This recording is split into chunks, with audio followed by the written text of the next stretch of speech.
Yes, that is a copyright for right But, there. thank you, Toby, for the few moments of fun that we got and your wonderful beats. All right. So, last week we left off with the party inside of the Luzon mausoleum as it, just past midnight, maybe 1:15 in the morning, came to life. Came in a secret chamber that he had swimmed into, found a ring and put it on. Yeah. Immediately realized it was a bad idea as shadows formed in the corners and took the shape of humanoid figures, and ghouls began to dash out of the darkness from an adjoining room, and he fled. And wisely, the party decided, time to go, let's follow. So they fled into the night. They tried to collapse the tunnel behind them as they went out through the side entrance they had found. They evaded the flame skull. Came in, plumbing the depths and powers of the artifact now affixed to his hand, was able to help the party evade detection and capture for several hours, even as the virulent necrotoxins ravaged his mind and body. At one point, even tearing open a hole to the Shadowfell to summon, oddly, a shadow demon. After fleeing farther and farther, crossing a bridge, and reaching almost the edge of the woods and the farmland before Nuevacija-Luzon, they were ambushed by a militia of halflings and humans from the outlying farms that had formed to defend their turf from zombies. Stopping the party, they surrounded them and were questioning them as the shadows and later ghouls fell on them. The shadows slew several of the halflings. They fled, and the party fought them, even as they all surrounded Cayman and attacked. Cayman was injured. The ghouls began to arrive. Battle was joined, and as we left the scene, Yoga was left behind during the flight as he was unable to keep up. While the party was sneaking, he was able to keep up, but once that was over and everyone started sprinting, came in, made him invisible, and left him behind. Yoga has been camped out near the bridge, using it as a funnel point and casting fog cloud on it while watching the area ever since. He saw actually a gaunt humanoid shape cross the river and pursue the party. Other than that, go ahead and use the restroom. Other than that, came in at one point, tried to cut off his finger in order to remove the ring and the curse, and it did not work. And he was able to reattach the finger with no effort, which freaked him out too.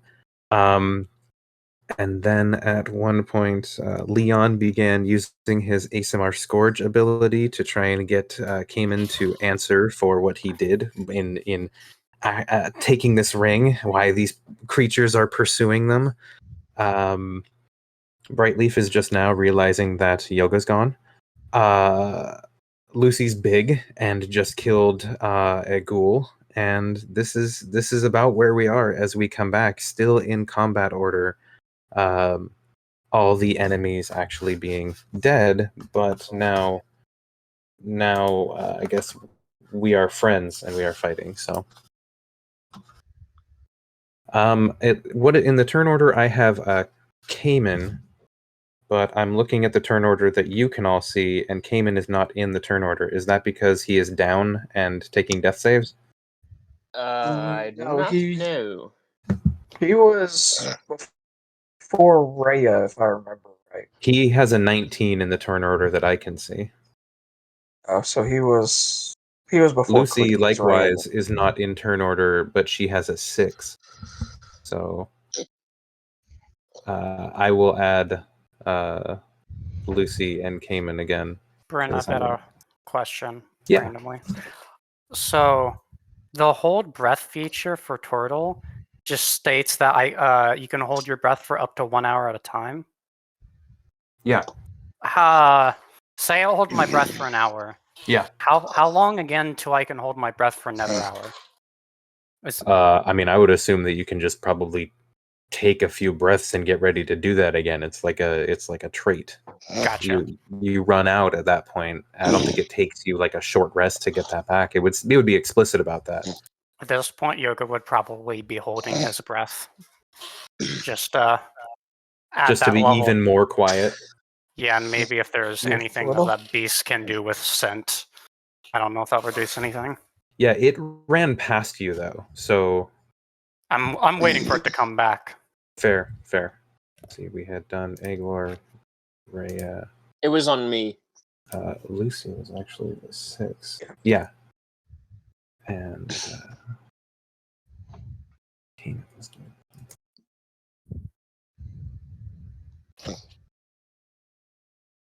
Oh no, it actually wasn't on you. It was on Cayman. Oh. That's what I was saying. It's different on my screen from yours. So, Cayman, let me know when you get back because it is your turn as I read things that are happening. Are there still enemies? No, but we're in combat time because Leon has an active ability that is hurting people, and Cayman is down. And there is a creature on its way to you. I can screech for you if you'd like. Do it. Oh Lord, screech. Sorry, you're back.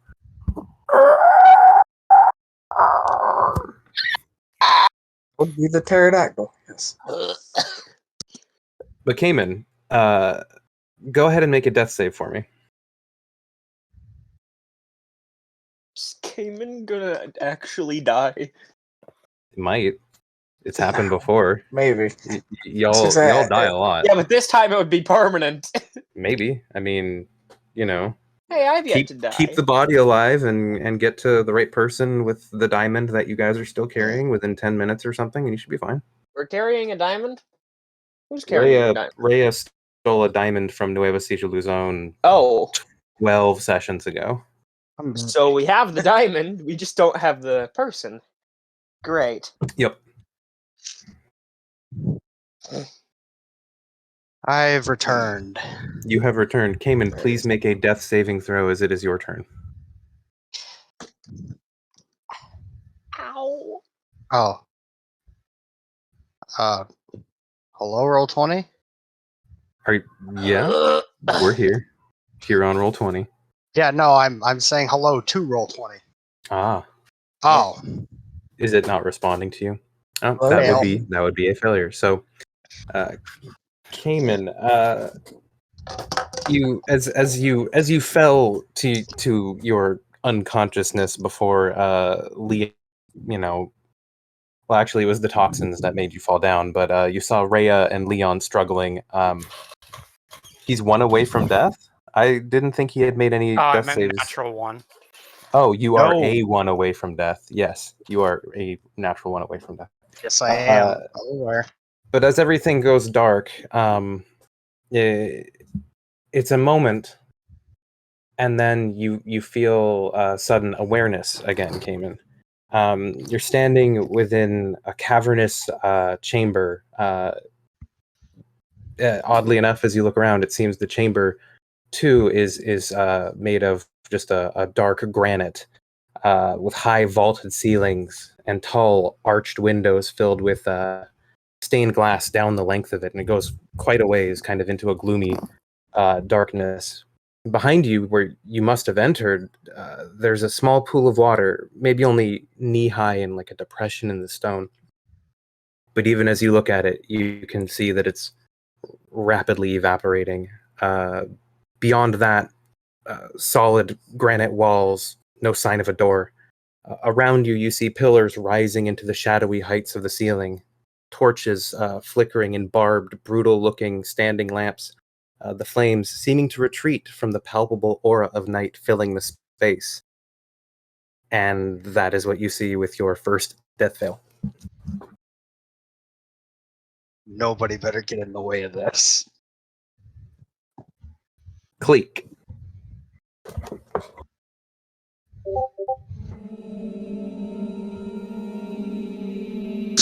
Oh, sorry, I was muted. But I just mentioned, give me a moment, because I was setting that ambiance, because, No, you're fine. yeah, that was creepy. I hope it fits. I am just sitting here, like, looking back at what's going on here, looking forward, trying to keep Overwatch, like, watch for the thing coming out that's gonna come out of the forest any second, supposedly. And go ahead and roll a perception check. Alright, just gonna take my action. Yes. Okay. Well, wait, because I still... No, I'd be more focused on keeping my bow ready if I see something come out in the open. Fair enough. Well... I don't know. I thought... I still want to keep my bow ready. Technically, here's the thing: if they're sneaking up, that's an active perception to look for stuff roll. All right. Well, there's the roll. But you know, you don't see anything out of the ordinary at this time, other than a large Lucy, kind of still wiping off her blade from having taken down that lizard folk ghoul. Rhea.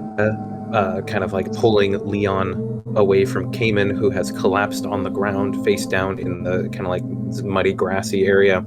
Brightleaf looking around worriedly, only half paying attention to the fact that Cayman's now unconscious, has at one point called out for Yoga. That's what you see. That's what has just happened in the last few seconds. I'm just gonna back up like 20 feet. I'm gonna stay where I am in the air, but I'm gonna move over here, try and get a little farther from the forest. So you're kind of like and keep a closer eye on what's going on over here. Yeah, so now you're kind of hovering above Leon and Rhea, and alrighty. Anything else for your turn? Nope. Since I don't have an action, I can't even hold an attack with my bow. Gotcha. No, it's all right. The last screech you heard seemed far away. Leon, over to you. Your ability, Scourge ASMR. I'm gonna go ahead and look that up real quick so that I can make sure I'm applying it correctly. It's cool and scary. Yeah, it's also extremely self-destructive. It's dangerous. Yeah, it's one of those. I mean, I play a Scourge. I just want to make sure, like, if I'm applying it at the right part of the turn. I think it's at the start of the turn, or I think it's at the end of the turn, but don't quote me. I just put it in chat there.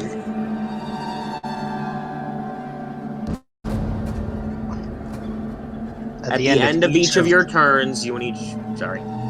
Yep.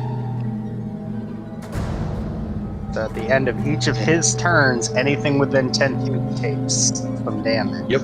So, okay. All right, Leon, what are you up to at the start of your turn?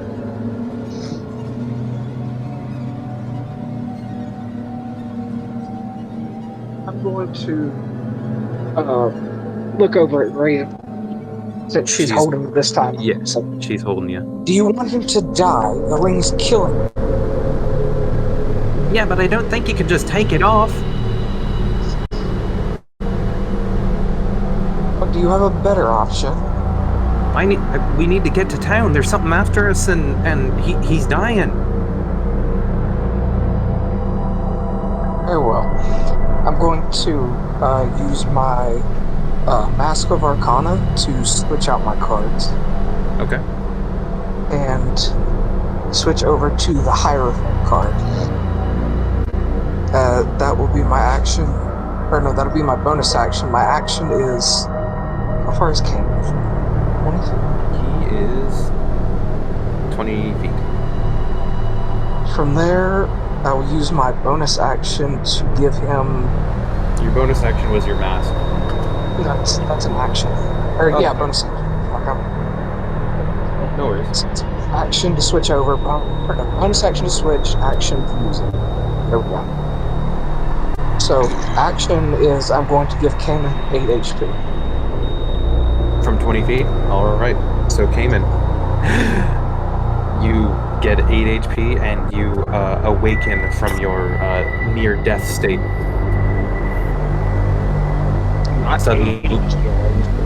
Suddenly pulled as if, you know, on a string, just yoinked right out of wherever it was in this dark, shadowy place. and you find yourself eyes open, face on the ground. The area around you still lit up quite a bit by the radiant consumption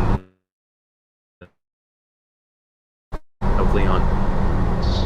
Is Rhea still holding him at this point, or would she have let go?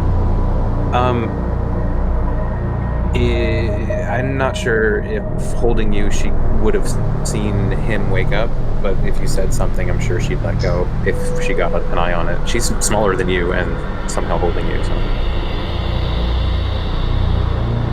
She also takes the damage if you're still the thing up. Yeah, that's true. Yeah, I still have the thing up, so because it's a bonus action to end, so. True. I'm going to look at her after healing King and say, alright, you need to move. She'll look at you and nod and let go. That will be my turn for it. You can move at this point if you want, because she released. No, I'm good where I'm at. Okay. Well, then you are going to take your radiant consumption damage, and so is she. God damn this. So let's see, that is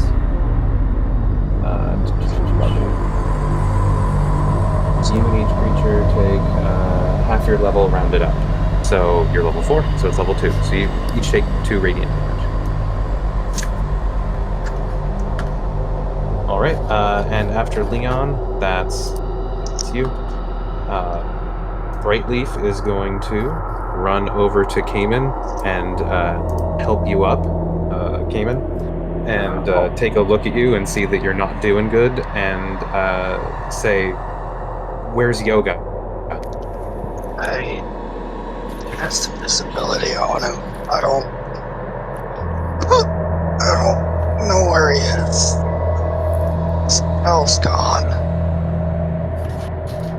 She's gonna look back into the woods, and then look at you, and then look back into the woods, and then look up at Cleek, and then look back down at you and say, "We need to go," and like start helping you, like pulling you up to your feet and getting ready to go. Can I?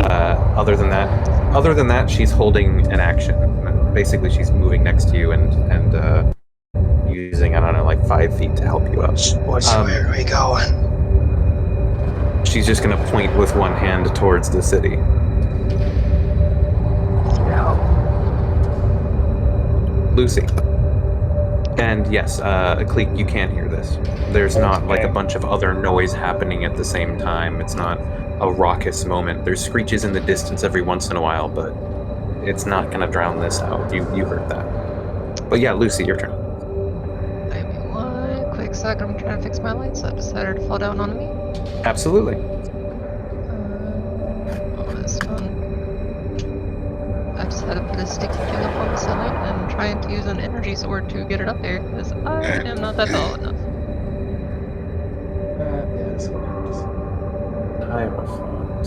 Alright, energy sword did a job. Thankfully. Oh, nice. Ow. Oh my goodness, that's an excellent choice there, Leon. I'm sorry, I was just looking at it. That's chef's kiss. It fits well. I chose it specifically because it's a good race mix.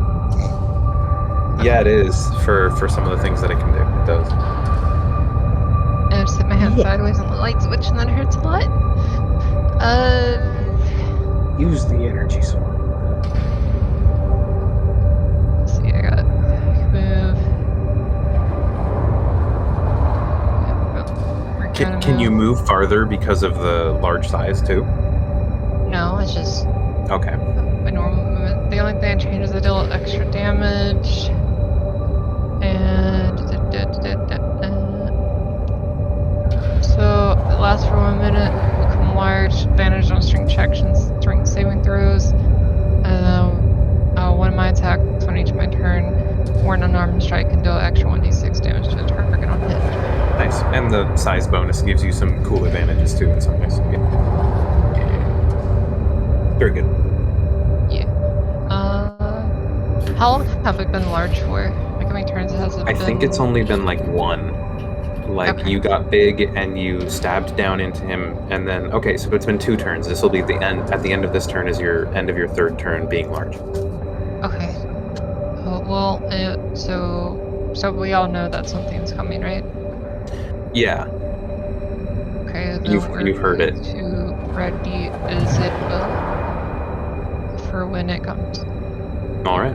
So you're sighting down the pathway in the darkness before dawn and looking for any movement. Yep, up to 120 feet away. Gotcha. Very good. Egglore. Who is controlling Egglore as we go to the new top of the round? I don't know. I don't have any control over him. Oh, okay. Well, then let me change that. Also, are you going to stand and fight here, or does the party want to run? Is my question to you. I heard run. Well, it's kind of one or the other right now. The militia ran, leaving 2 of their dead, as you can see here and here by the trees. The ghouls and the ghast farther up the trail are dead. The shadows you dispatched. You hear screeches still, but you don't see anything. So you have a moment to decide whether or not you want to stand and make your stand here or keep running. That's why I'm asking. I'm leaning on you to put some more space between us. What does everybody else think? I'm saying Edglor's probably gonna think I need to put some less space between me and all my friends over here. Yeah, I don't know, guys. Whatever's coming out there sounds pretty bad.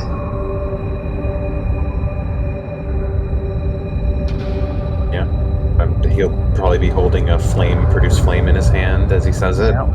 He has the Fernian ash wand out as a focus in the other hand, probably, because he doesn't wield nothing. Yep. But he's ready. He's on edge. He's, at the ready. Rhea, for her part, she's already let go. She's going to move out of Leon's range and then kind of like move a little bit farther forward. Are we ready to go then? Or and she just kind of starts heading out. Yeah. I think we should go, but the seal would want to get those bodies of the dead militia. All right. Go ahead and add to dead weight 70-pound average bodies.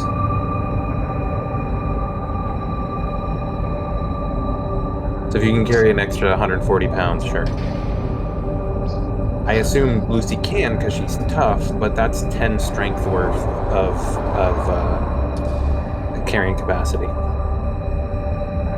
I have 210 and I'm using 98, so... Yeah. You would be a tiddly bit over encumbered. Which is also, really like, push, not drag, good. or lift. I mean, I could drag them. So you're gonna be dragging one and like have one over your shoulder, and you're just gonna be running with these 2 dead bodies. We'll do that. We'll try to, like, have him where he's not, like, going to completely be dragged entirely on the ground, but still as much as needed to not count as carrying. Sure. No, that totally works. If you're dragging things, your movement speed drops tremendously. It's halved when you're dragging something, I think. It's worse than halved. It drops straight down to 5. Oh wow, that is slow. Maybe you could get someone's help. I'm not sure who wants to carry a dead body with you. Rhea's already running. Brightleaf is not quite focused anymore and is kind of more frantic, just trying to pull Cayman along because that's a mission to have, I guess. Egglore is a little, looking around on edge. I don't know who you can convince to help you, but you can ask around. What happens if you're, like, over encumbrance? You go slower, is all. How much slower? You have, I think, disadvantage for some things. Go Yeah, let's go ahead. You lose 20 feet of speed. Oh, that's fine. I'll do that. Okay. So we're just gonna agree with. And you have disadvantage on ability checks, attack rolls, and saving throws that use strength, dexterity, or constitution. The strength No, throws that's would be heavily normal. encumbered. No, I just want regular encumbered. Hang on. Yeah, that's all I want. If you carry excess of 5 That's times like your 10 strength. feet. 10 feet. Yeah, that's nothing. You're good. That's not too bad. Yeah. Yeah, you that's only like lose 10 feet, which I think is probably fine considering the 35 circumstances, normal. right? Yeah, That's you're Cleek's Yeah, still I'll walking go down to speed. 35. That's Cleek's walking speed. That's fine. Yeah. It's even faster. It's 35 mobile. And that doesn't restrict you from dashing, right? No, that's just your action. I'm carrying something and I'm now running with it. Yeah. So yeah, you, Lucy, easily enough, you are able to lift up both of the dead halflings. They are bleeding, not really at all. It seems more that they've had all the warmth and life sucked out of them. So they seem cold to the touch as you heft them. But yeah, easily enough, you're carrying them both, and you're just a little slower, but you find that you're pretty easily able to keep up with the rest of the group, so it's not much of an issue. Cleek's a bit faster, but he's up in the air, keeping watch for everyone. And so let's go ahead and have everyone make just a general athletics check as you run through the fields. Oh boy. Yeah. How's Cayman doing on that athletics? Yeah. I'm so used to playing a character with terrible athletics that it's nice to have a +3. Yeah. Not doing great, guys. Not doing great. I need. We'll be fine. Imagine not being a rogue with a +9 to athletics. Wait. See the sun again. What time currently is it, Brett? That's a good question. It's Really fucking late at night. about, wasn't it like 4:30 a.m., almost 5?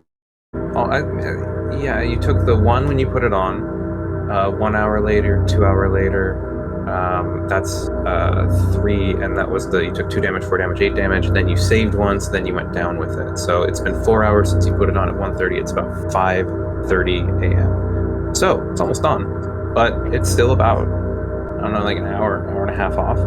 Yeah, So. which means at the end of my turn. No, wait, I'm still good. Yes. Alright, so let me do the athletics for everyone else. I got Iglor. Okay, good. Oh, Iglor. Oh no. Okay, so let's average that out. Alright, It's bad. so, yeah, no, it's not quite, no. Elroy is not impressed. Wait, Leon, where's your athletics check? Yeah, Leon, you gotta do one. You gotta do your athletics check, A man. natural 20 for the No, average. it didn't go through. Oh, there it is. Ooh, that helps, but That helps. let's a see, little bit. Not enough. So let's go ahead and do something here. Boy. Blood. So It's as you Eglor that's as you the flee into the night towards the city, Cleek, you are, I believe, still flying above overhead, correct? Yes. All right, everyone, please roll a 1d8. Uh-oh. 8 damage. God. I hope that's damage, because otherwise we're doing good. Then, if not, I'm screwed. Nah, you're good. Oh, Edward. I hope you're supposed to roll low. All right. You can roll whatever you roll is the thing. Let's see. We got Egglore. What did Egglore roll, please? That's what he rolled at the bottom. I know. I'm grabbing tokens. A 1. It's a 1. Okay. A straight 1. That's fine. Leon, what did you roll? The athletics. No, 1d8. for your 1d8. Sorry, No worries. There's a lot to do. Rhea hasn't rolled yet either. No, I need to do that in a second. 7? Okay. Ooh, All right. Then the players. Cayman, what did you roll? Cayman got a 3. Cayman, you are in the 3 slot. So let's see. Oh, shoot. Oh shit, man. Gotta grab your tokens. Pop them in them slots. Cleek, you're going to be flying overhead, so you can go ahead and drop your token anywhere. Lucy, did you roll a 1? Because that's where you'd be then. Okay, then you got it. You know exactly what you're doing. Alright, now I just grab the other NPC. Brightleaf and Cayman I'll probably be above them, trying to escort them. No, Okay. Brightleaf rolled a 7. She's not in my slot anymore. No, she's not. She's with Leon, and let me roll. Alright, well, I'm trying to keep watch over Cayman. Then, No, that's if I fine. can go anywhere, I'll stick with the injured one. She fucking abandoned me. You got lost in the flight because as you started running towards the fields, you found that you couldn't really find a good trail. The path that you had taken before was not this one. This one kind of leads just into like a little farmstead that appears to be abandoned. This time, let's see, we have. You can't see Rhea. Leon, you would see about this much. You're in hedge mazes. Not a hedge maze, but like you're in hedges. Cleek, you would actually probably see the most because you're overhead. So actually, you know what? For your sake, I'm just going to reveal all of it. Why not? You got mixed up on the way in, so you know where you are now. There we go. And then we have.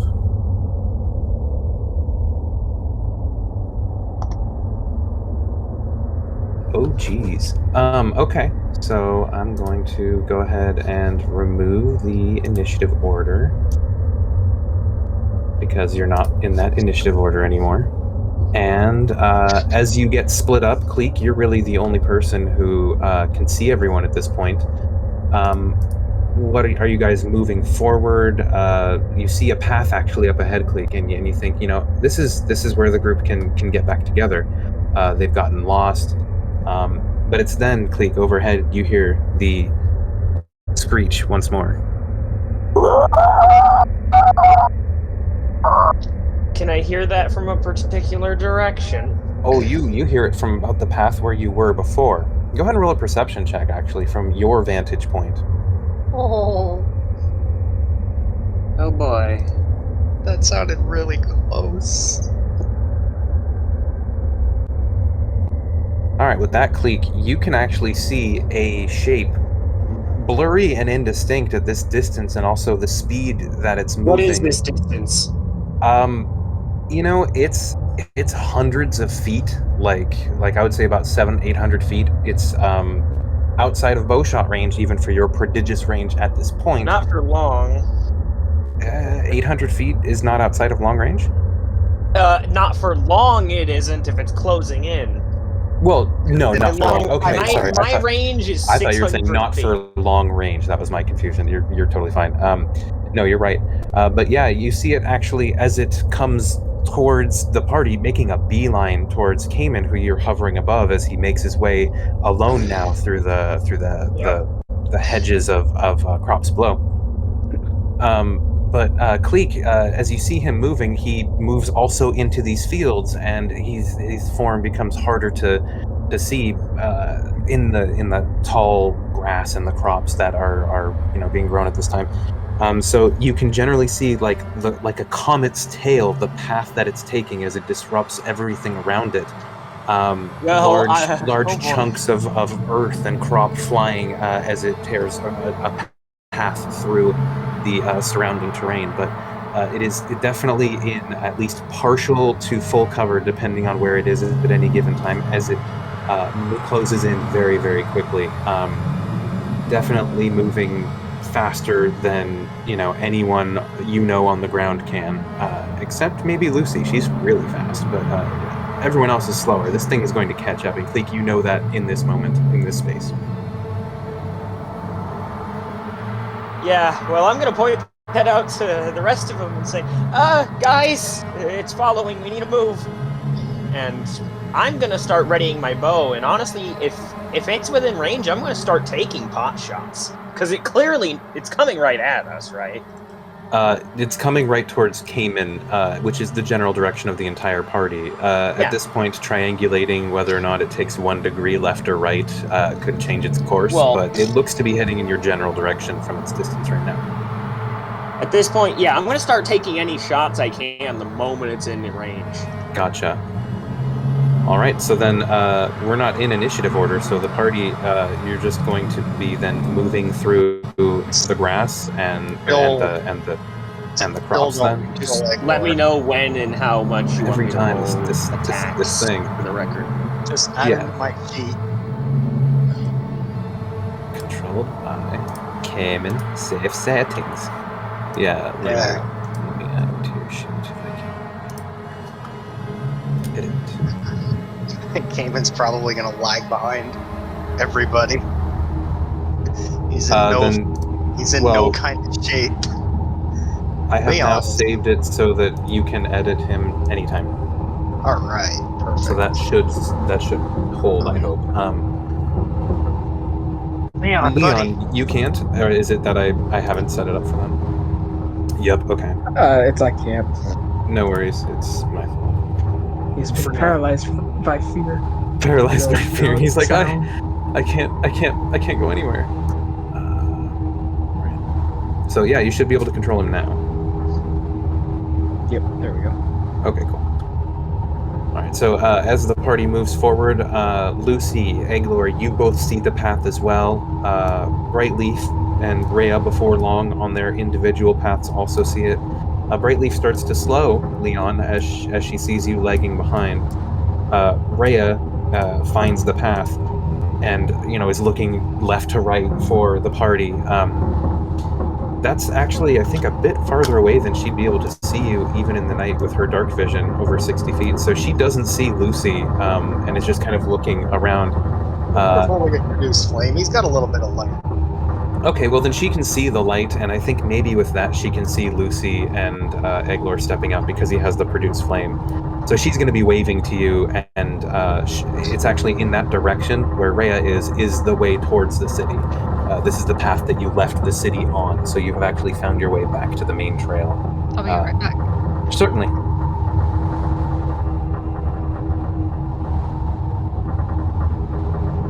So Cleek, a moment passes as the party makes their way towards the path. You can kind of, from your vantage point, glancing back every once in a while at their movements, trying to help triangulate where they're going. You can see that they've reached the trail and that Cayman is slowing. And at this point, what's your max range? 600 feet. My range. It enters 600 feet. I'm firing. Okay, so you're firing. Go ahead and roll to hit. That will, with it's a +2 for the partial cover. Let me get my thing. That will hit. You absolutely have hit. 12 damage. Alrighty. And I'm gonna keep shooting. I'll move, but I'm like, for turn order purposes, I am moving and using my action to shoot every turn. Now that it is within range. Cool. How many arrows do you have? 90 something. Okay, cool. Keep count. Yeah, I'm gonna start. That's a lot of arrows. I stepped up, okay? All right, so you see your arrow flash across the distance, and you hear a as you hit it, but you you can't really see what you hit. You just have an idea that you probably hit it. I'm not gonna have you guys roll initiative because it's still just kind of like a clique. I'm just gonna have you roll to hit every once in a while, and you get to do that because that's fun. So yeah, as everyone moves closer to the trail, a lot of time to put shots at this thing, for the record.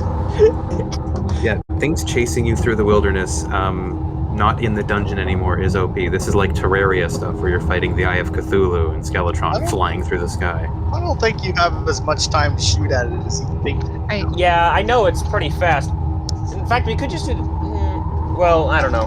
Never mind. So, Cleek, in the moment between when you fire your arrow and you reach into your quiver for another one, it has closed over an eighth of the space and is tearing through crops and what would probably be, and was for your friends moments ago, difficult terrain. It still counts as partial cover and full cover sometimes, or 3/4 cover rather, depending on where it's at and what it's moving through. But at this time, you draw your arrow back, you pull up a new arrow and you're ready to shoot again. You can go ahead and roll to hit again. I'm just firing off the chains at this point. Cool. Every so go ahead and roll chance another I one. Leon. And you're that's just going to go wide, and you're going to know as soon as you loose that was a bad shot. In fact, you kind of like it hurts your fingers a little bit, and you're like, damn it. But you're fine. No other adverse effects. It doesn't get an attack of opportunity on you or anything like that. Yeah, Leon, are you lagging behind for a purpose, or is it just that you're moving kind of slow right now? Brightleaf's seeming a little concerned. I was keeping my scourge up just in case. Oh well, if you've been keeping your scourge up, you've been taking damage the entire time, and I think it only lasts for so long. It only lasts for a minute. 1 minute. So you would have taken, if you kept it up the whole time, 16 more radiant damage because you would have taken it over 8 rounds before it went away. Honestly, I was thinking that you had turned it off when you started running because it would have served no purpose other than to be a light and to hurt you. But if you want to have kept it on, take 16 radiant damage and it's off by now. So I'm just, that's what I was saying, I assumed that you had turned it off. Say about halfway through that I would have turned it off, about halfway after we started running. Okay, so then take 6 radiant damage before you turned it off, as the light from inside of your soul burnt out for a little while and really shone into the night. It was noticeable, definitely. It was one of those things, lighting a torch in the dark. And besides that, just the card switch takes a minute. It's taking its toll out of him. She looks to you and she says, "Do you need healing?" In a minute, yes. But I'm okay right now. And I'm gonna keep trotting along with her. She's keeping an eye on you. She looks a little more panicky than you normally see her. Something about Yoga not being there is bugging her. So, but she eventually moves out to the trail as well. Cleek, after a while, everyone moving down the trail, you get another shot. It's torn another 80 feet closer at this point. Just hell for leather. It's coming. Hey. That's gonna be a hit, yeah. Look, damage is damage. If I can get extra damage, I'll take it. Indeed, you see this one sink into it, and you hear a brief, but it keeps coming on. It's not slowing. Do we see Cleek just shooting? Yes. Yes. Okay. He also You yelled see at you guys to get moving because he saw it. You see Cleek about 50 feet above the ground level, just firing off arrows into the darkness behind you where you came from. Cleek, for your part, 50 feet up, you can kind of see the city in the distance.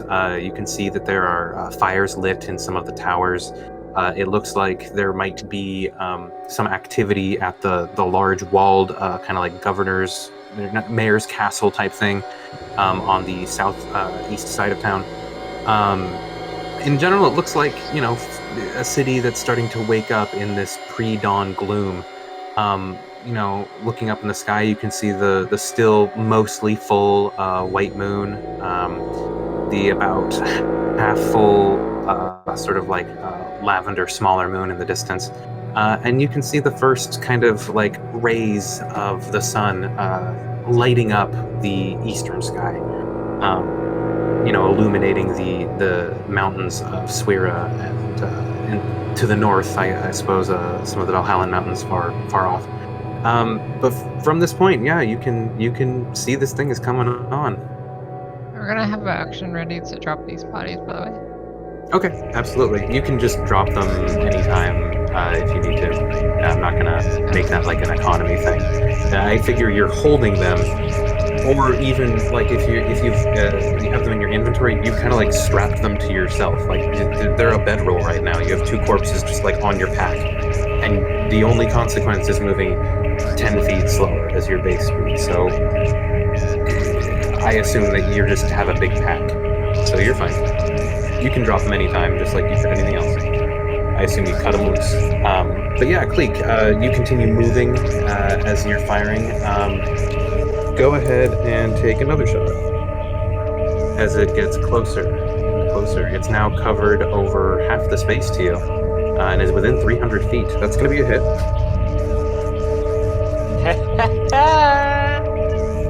You laugh, but it just closed over 300 feet. Yeah, in 4 turns. So it's armored fast. And as the group heads onto the trail, you find that your movement speed is a little bit faster now, and you're unimpeded. So as you run down the path, you are able to make a better rate of retreat. And so, yeah, he hasn't rolled below 5 on damage. He's been doing great.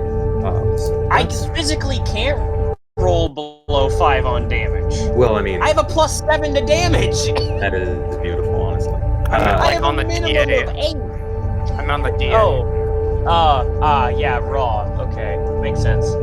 So, as we move into this scene here, we don't need to bring the tokens down so much. It's more of just a narrative thing. Your group is running the same path that you have come down and left the city, both before. Having found the trail, even as the screaming follows you into the city, you head past the house that looks a little more decrepit since you stole from it a couple weeks ago, almost a month ago, a couple weeks ago.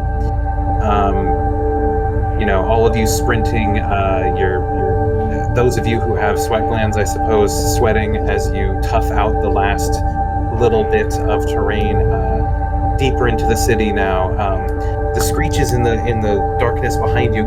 Cleek, actually, as you're following, you find that as you get into the denser terrain with more farmhouses and more orchards, and as the party now is moving into the cover of the city, you find that you're losing sight of the creature more and more. And even though every once in a while you take shots at it and you still get a hit, which is always punctuated by a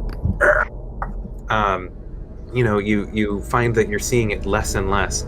And eventually, as the party moves farther and farther into the city, passing the, I believe, the general store where they bought a bunch of torches one time, I think it was, they head towards the docks district, and it is there.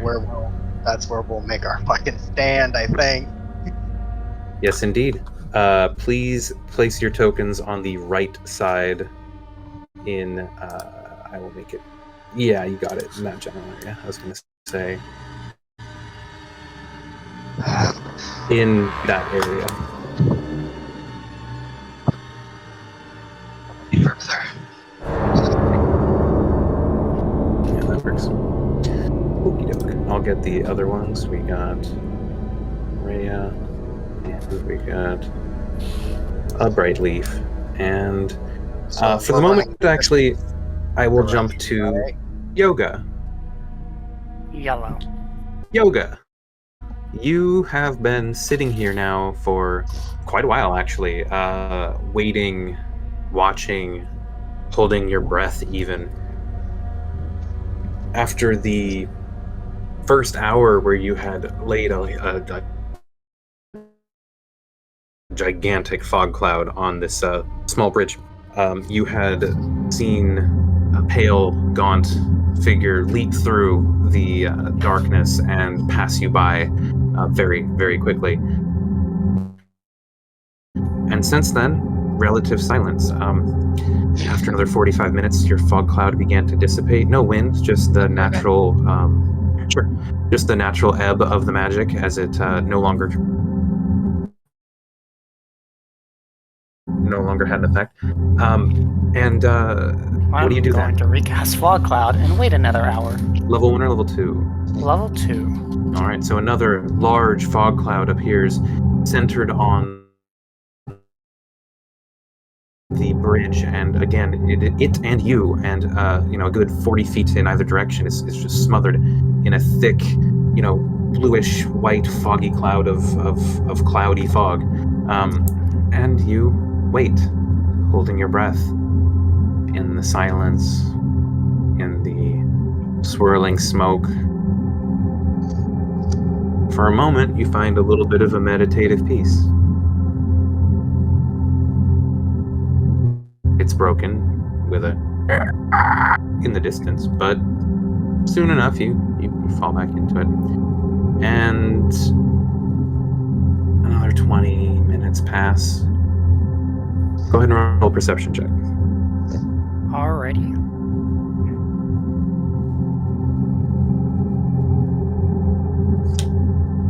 Rip.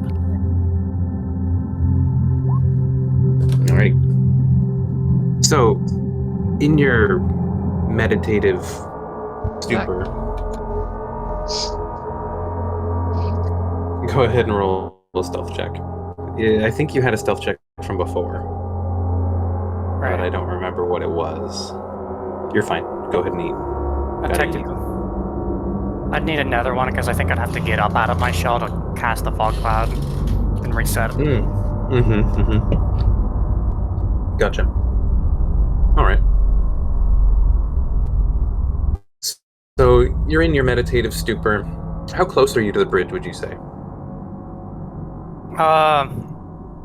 I'm you're inside the fog cloud, and it's centered, and it's a 40-foot radius. So you're within 40 feet of the bridge, but I'm kind of using the rocks to kind of blend in as I in my shell. So, however close rocks would be to that bridge. Gotcha. Yeah. Okay. So there were some boulders to one side of the bridge. You laid up next to one because it looked like a turtle shell, and you were pretty well hidden before, and you've picked kind of the same spot before. But getting up, getting down, maybe you've disturbed the area a little bit. So your stealth roll has changed. But as you wait in this space and you're kind of just chilling, vibing with the fog, you sense a presence in the fog, and it's not too long before you hear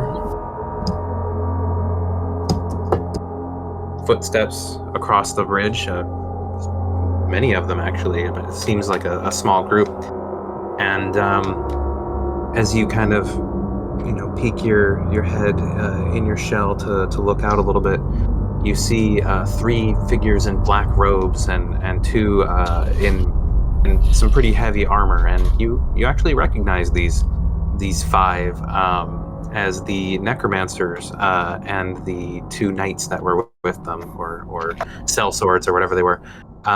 But you see them, they look a little bloodied, a little frenzied, a little frantic, but they cross the bridge, and in the dense fog, they don't notice you at all, but you see the man with the large 2-handed sword start to chop at the bridge to break it down, and the the dragon-born fellow who had been so scared before, kind of pushes him aside, rears back, and just, and the flames both push away the fog and burn away the bridge, and in just a moment it's completely gone. And the dude with the two-handed sword pats him on the back, and they have like a moment, and they regroup and run past you down the path. Are they running? They are running. All right. I'm gonna wait for them to disappear and recast Fog Cloud. All right. You wait for them to disappear. In the space of you waiting for them to disappear, and the fog cloud mostly having dissipated, go ahead and roll another perception check. Okay.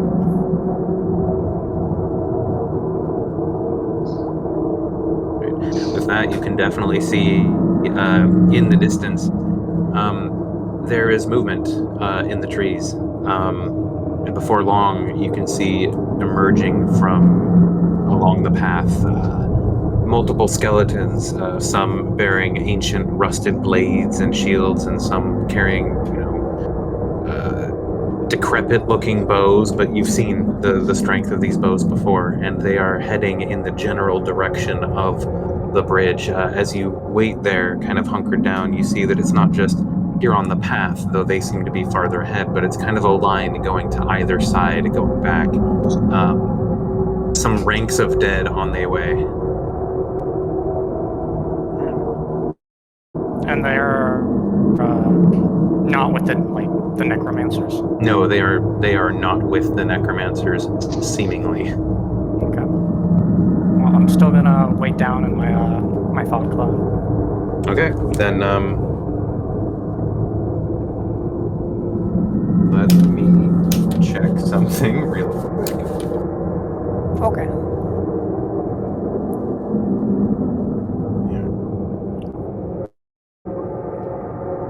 Well, before long, Yoga, as you lie there thinking that you're hidden, the skeletons come down the path, and then one of them jerks to one side, and they're about 100 feet away from the burnt bridge that no one could cross this thing. It's been just immolated. But one of the skeletons raises a sword, this rusty pockmarked blade that kind of ends halfway before it should anyways, and points it in your direction, and opens its jaw as if it's making some kind of war cry, but nothing comes out. Nothing to generate sound. But you see two other skeletons raise their bows and fire off shots in your direction. So they're over the normal range, so they're going to be both at disadvantage, but you're going to take two shots as the skeleton horde that is moving down the path sees you and starts trying to do something to you. And this is in the space before you get the fog cloud up as they're running away, if you were going to wait for that. Now that you see them coming and you see them shooting at you and noticing you, you can do something different because this was before you cast a fog cloud. I'm not going to make you tied to that, but okay. Just wanted you to know that. So let me roll those to hits.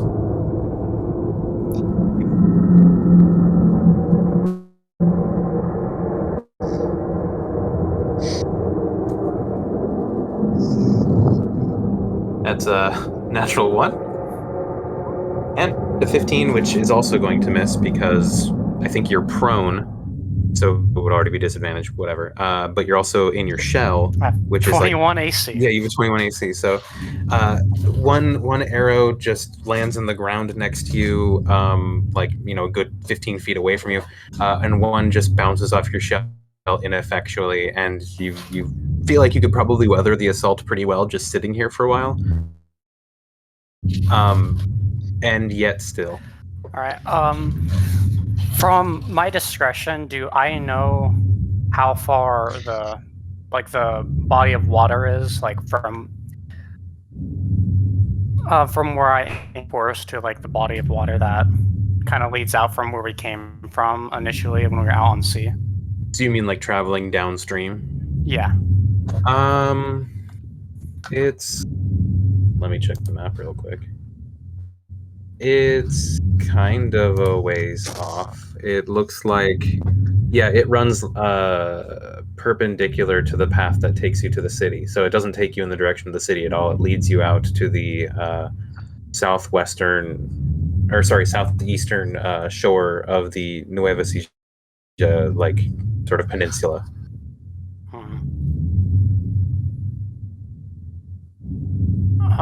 In that case, I'll probably start kind of making my way to the direction I saw the necromancers go.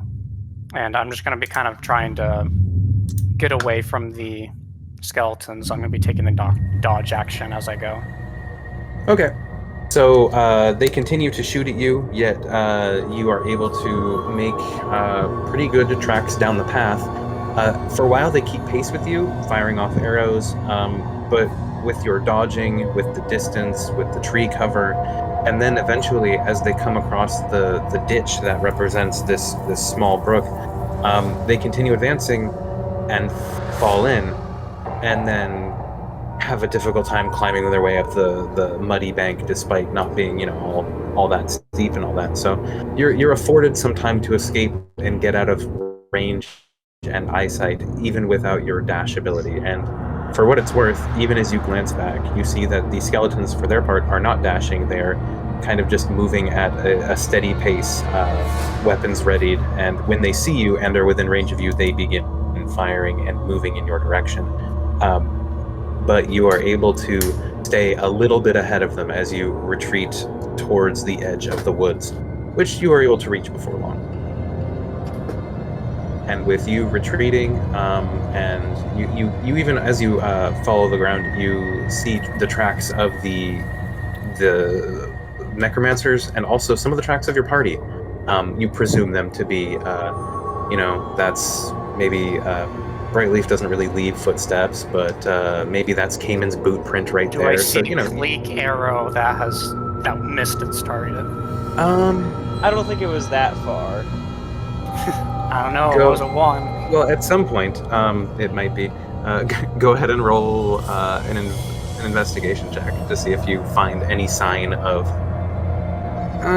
With that, maybe you come out around the same place, maybe a couple 100 feet away from where they did, and you can see, maybe from where you are, a dropped torch from the militia over in the general area of where the party, fought the ghouls and such. But, from here, the party has pretty much escaped to the city at this point, and you are able to keep ahead of the skeletons, but you're gonna have to keep going. So, where are you headed, Yoga? Heading back in the direction of the town and trying to follow the tracks of my party. Gotcha. So, party then, we will jump back to you as Yoga escapes from the woods. As you enter the city, you see that there are small groups of city guards, and they seem, a little panicked, and they're moving in clumps of 4 and 5, kind of sticking to wide open spaces and places where the night lamps shine.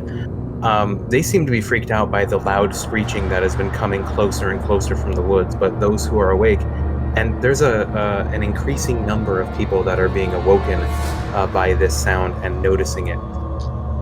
So as you move into the city, you actually start to see, each time there's a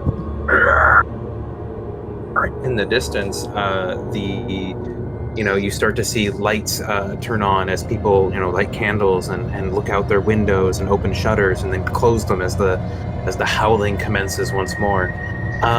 As you move into the city, it seems to come from all places at once. The echoes of the howl kind of coming down different alleyways, and as you look, there's nothing there. Cleek, by this point, you've completely lost sight of him. Go ahead and roll a perception check to see if you can see him as he's moving through the city. The perception is terrible today. That'll happen. It's the unfortunate way of the world.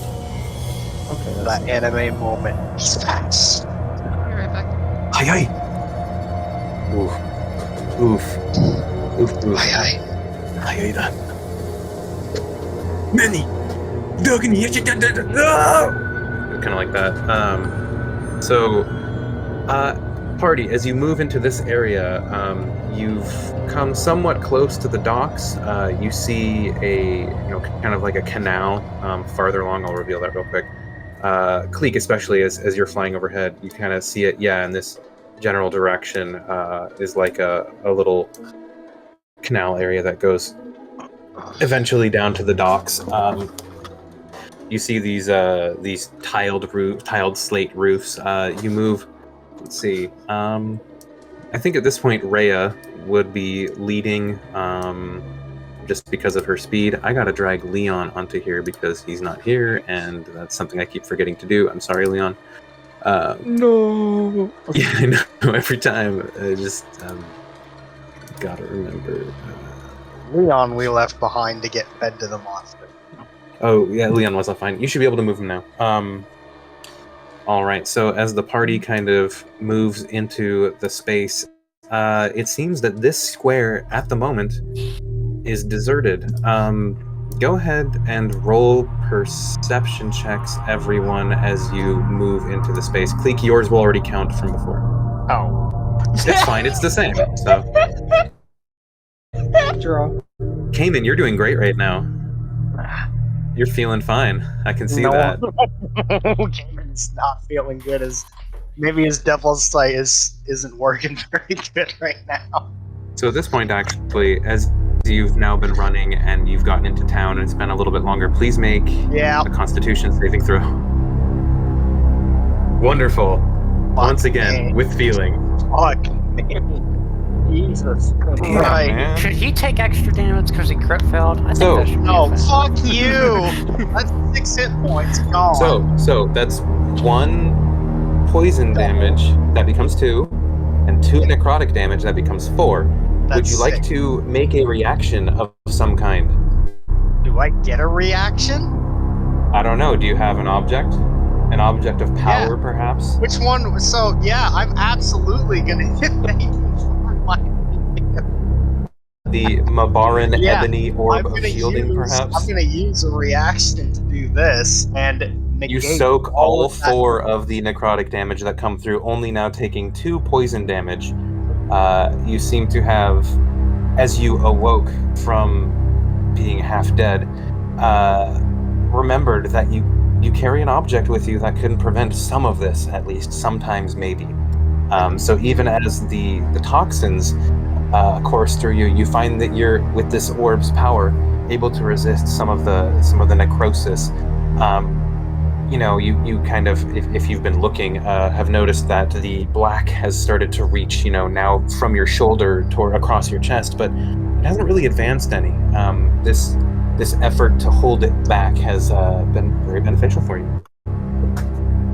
But looking at the perceptions of everyone else, Lucy, do you have a perception roll for me?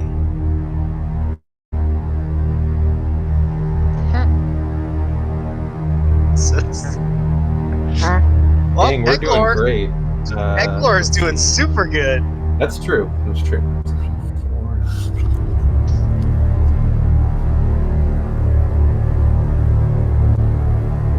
Okay. So Rhea and Brightleaf do a pretty good job of spotting things, all things considered, but actually no one else does. And then let's see. Or does. So in this moment, Lucy, Eglor, well, actually mostly just Eglor. Eglor sees someone down this alley over here. I'm going to move Rinbot camera so that I can see that better. But down this alley over here where I'm clicking and pinging, and it should be pinging. Oh, that's on the GM layer. Okay. Oh, Yeah, you got it. You know exactly where I'm pinging. Thank you. of course. And that's the only alleyway.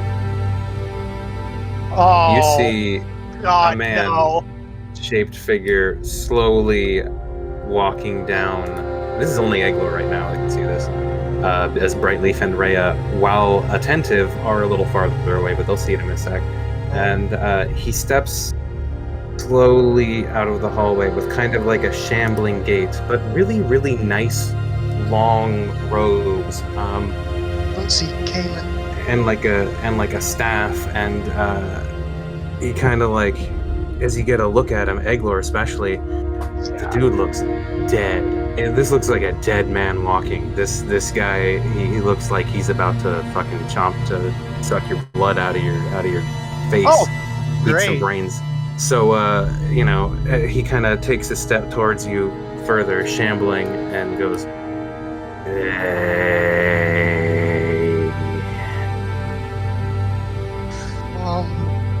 Guys? And in that moment, Cleek. Oh no. Yeah. Oh no. Let's see, what did you roll? You rolled a 10. All right. Let's see. This is not gonna be good. Yeah, Cleek. So, from your vantage point, you're about 50 feet up, right? Yes, I am. Alrighty. Let's go ahead. You're going to hear a brief call from Brightleaf of, "Cleek, look out!" And then something will come hurtling off of one of the nearby rooftops. Oh. Oh. That is a minimum jump of like 20 feet. That's From fine. the edge. That's So, It's fine. got a whatever good, it it's got a is. 20 in strength score.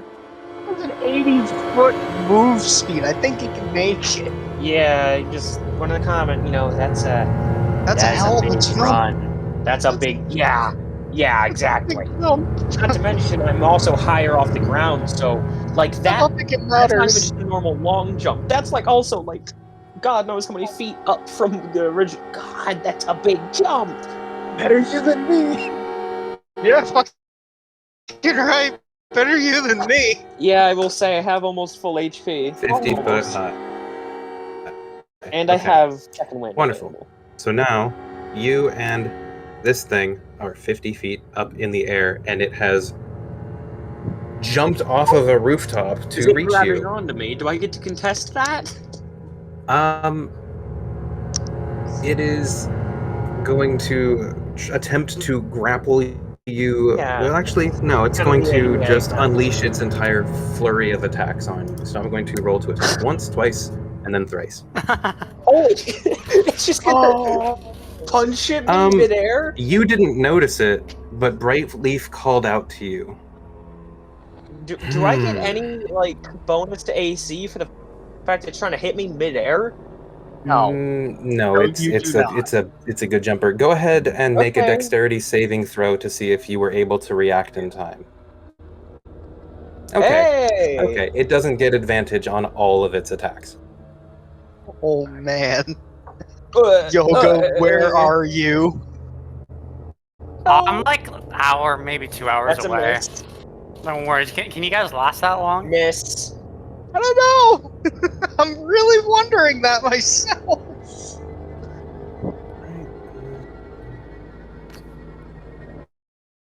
That hits. The 23 hits. Okay. So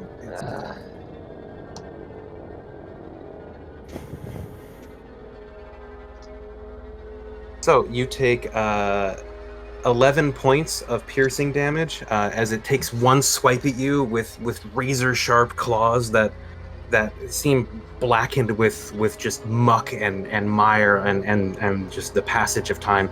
This creature that it's moving so quickly, it's kind of difficult to even just get a beat on it. It's preternatural speed, but you see this gaunt, pale shape with its skin just pulled across its bones so tightly that it feels like it should be ripping the planes of its face and every just facet of its skull just highly pronounced by the papery, leathery skin that's drawn across it.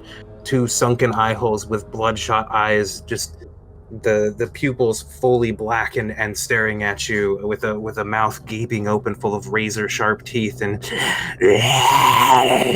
as it takes one slash, you miss, you flutter back, another slash, the momentum still carrying it through the sky, and then it reaches forward and bites you on your chest, and you take the 11 piercing damage, and you also take 8 necrotic damage, and your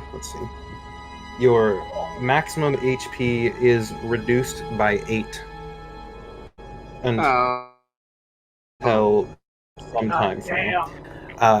And it will continue its jump and land on the ground. I'm going to take an athletics or an acrobatics check.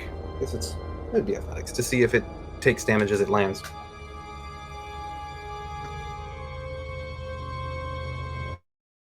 I guess it's a save, right? Because it's. I would think it'd be a dex save. Yep. So it's going to take. No, that's 50. That's 5d6. It was 50 feet up to attack me. It's at least 5d6. Like, this thing is unhuman. I don't know if it applies to normal rolls. All right. So it hits the ground, and y'all can actually hear like a crack and a snap as something probably fractures inside of it. But it gets up and keeps running and disappears into an alleyway with the rest of its movement. Okay. This is not good. Are we in turn order? Yes, now we would roll initiative. Okay. Can I use my second wind as we're doing this? You would do that on your turn, as its turn was the surprise round that allowed it to get to you. It's not like I have any other bonus actions anyway. Who the fuck is this? This is who I'm really afraid of. I'm not afraid of that fucking thing jumping across the rooms. I'm afraid of the dude who decided to walk right out in front of 3 of us. Maybe they're a friend. No, I doubt that's it. always a great way of looking at it. I doubt it. I have my doubts. He's got red around his ring. That's not a ring of friendliness. You're funny. All right. Range. Okay. There we go. You like that name, Strange Dead Guy? I think that's a good name. I think you should replace that with Vampire Lord.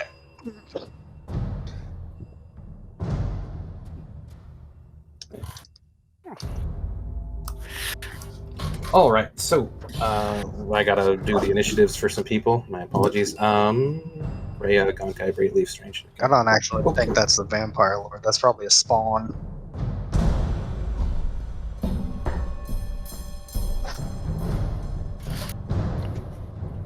Strange Dead Guy.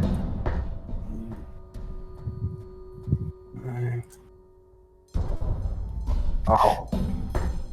Oh. Oh no. He's fast. Oh no, he's fast. He does appear to be. Oh. Right. I'll take it. Alright, so top of the order, we have a Strange Dead Guy. He is going to... Oh, what was an that? assumption about all this, or at least just my comments on what I believe all this Absolutely. Absolutely. is. So, we just broke into a Vampire Lord's home, and either this is like a butler or a Vampire Lord, and that really fast thing is like their guard dog kind of thing, which is the Howler thing, and you just stole their stuff. Yep, I did. Thank you for pointing that out. So this is a vampire spawn, probably. I don't know if we're up to this fight. We don't have a choice. I like you guys. You're fun. This is great. So, top of the order, Strange Dead Guy. He kind of slowly watches the creature arc through the air, hit the ground, roll across it, and then skitter off into an alleyway. And then slowly turns his gaze to the 3 of you, just standing over that like little, sewer hatch or whatever. And he cocks his head to one side and kind of like, what?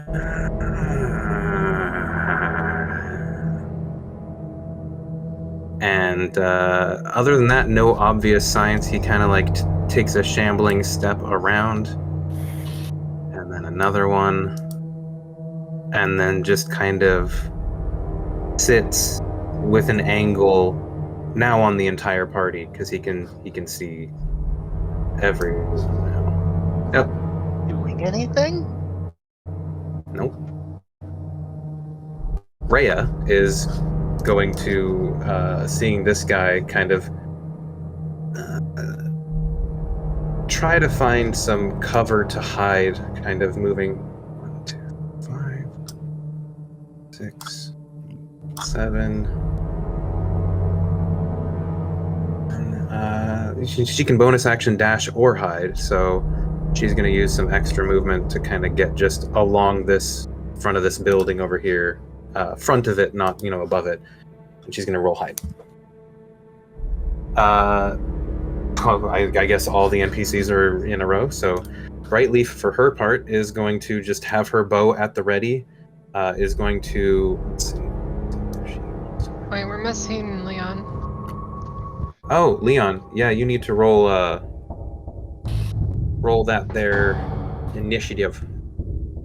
And shall we also have Yoga, since Yoga's actually on their way? Yeah, go ahead and Yoga, also roll initiative, please. Do you need me to drop your character for you? Would I be even close to the party? I've waited like an hour. I'm like an hour and a half behind, and you can't dash. No, I know. It depends.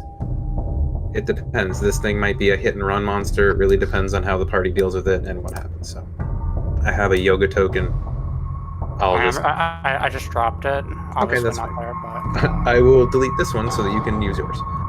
But yeah, you're fine. But Leon, do we have an initiative roll for you? Oh, he said BRB. No wonder he's not responding right now. wait, my Yoga disappeared. So it looks like Leon is flat-footed for the moment. Yeah, I'll add a Yoga.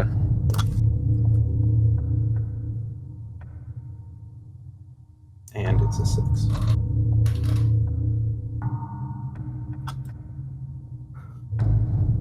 Oh yeah, so Brightleaf, for her part, is going to just kind of stand, but take a step back, get her bow ready, and stand aiming down this alleyway here. And also, have an eye where it disappeared and down this like kind of street alley over here. So she's trying to keep an eye. And then actually, Leon still has not rolled initiative. that's because he said AFK. He said he's going to BRB first. There we It go, is. 22. So he's actually would have gone first. Leon, what would you have done going first? I can't be heard, right? What was that? My mic stopped working for a second. That's okay. So he just kind of LeBron'd his way up and smacked Cleek a bunch, didn't he? Well, Cleek Yeah, is 50 feet. only yeah, one. He jumped in. The only and- thing that hit was a bite, Okay. which was scary, and it hit hard, but I mean, could have been worse. All Barely. right. Let's see. I would have picked a rock up off the ground and thrown it with a catapult Okay. At? at the vampire. Look, which one? This guy has done Or- nothing to us. He's done No, nothing.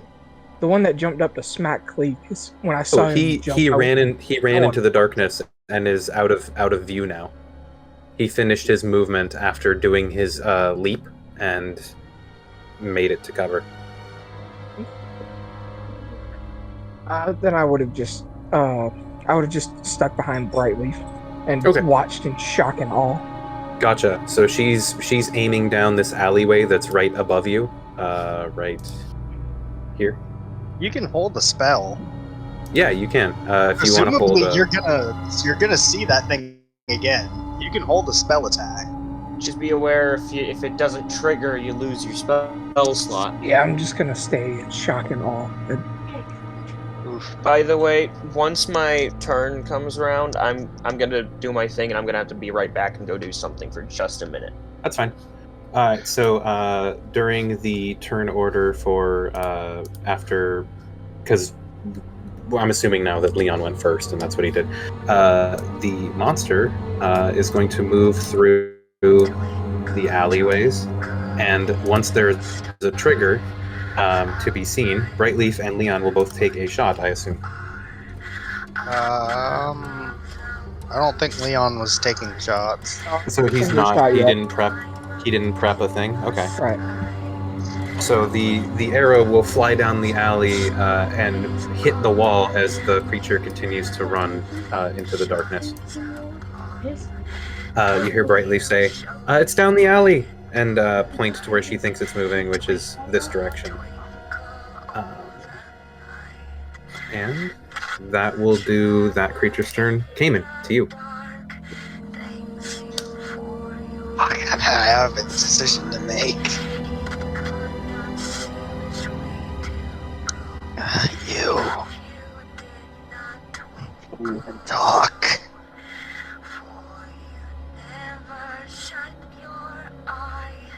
Any response from this thing? Just to swivel his bloodshot eyes over to you. It was kind of unfocused, looking in the general direction of where the creature had retreated, keeping all of you in the same eyesight. But as you call to it, it looks at you and goes,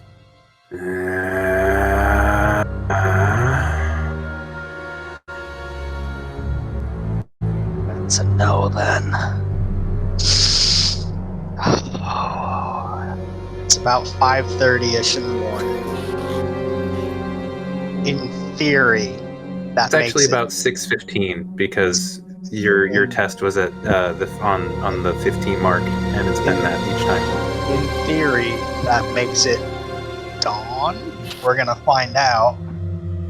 I did say the first rays of morning light were peeking over the horizon, but or lighting the horizon line in the east, but only Cleek has seen that. And now from this vantage point at ground level, it's been a little while since then. You can all start to see that dawn might come in the next hour or so. I'm hoping it's dawn now, because I'm using my action and saying Providence. You feel the pearl grow warm in your pocket, your hand, wherever it is, as you speak the command word, and you feel some of the magical link to your patron restored, some of the strength of that bond coming back to you in a wash, and you feel your spell slot return. Was that an action or is that a free action? That is, I do believe it is an action to use that. Yeah, Okay. you use an action to stay alert.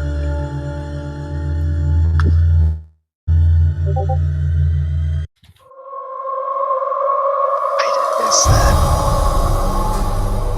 I'm gonna not in a great position here. I'm gonna kind of shift like this and put Lucy And or and Eglor. Eglor actually stepped in front, That's true. which is Eglor's like, what are you doing? Yeah. Okay. That's literally my whole turn. I have no bonus actions anymore. Gotcha. Cleek, over to you. Okay. First of all, there's a scary thing that jumped up and hit me. Yeah, your strength is diminished.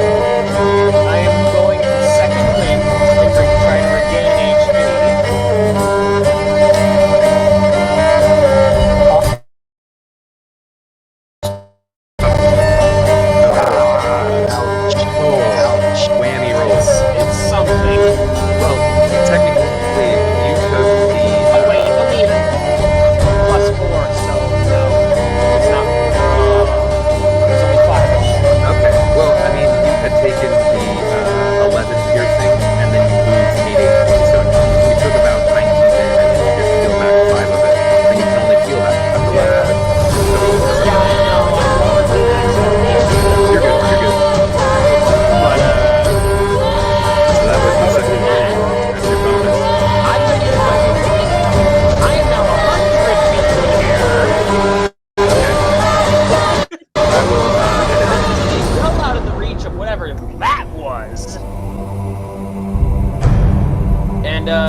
also gonna use some of that movement. I'm gonna go diagonally, and I'm gonna get like right here.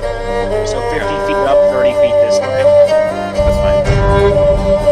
And okay, see anything down here? I know right, you called out the thing. So you've moved. You've done a bonus action. You're looking. Go ahead and roll a bonus. Or just roll a perception check to actively see. You don't see anything from where you are without looking further.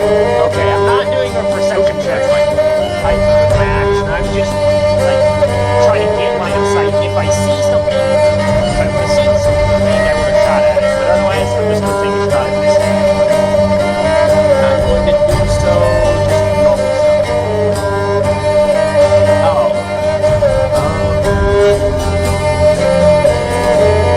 Already It's tell going to miss. The arrow is going to like just clatter on the steps just in front of his feet, and he's going to, even at this distance now, you're sighting down him, it's not clatter. You can see his eyes turn up at you and give you a look like, how dare you?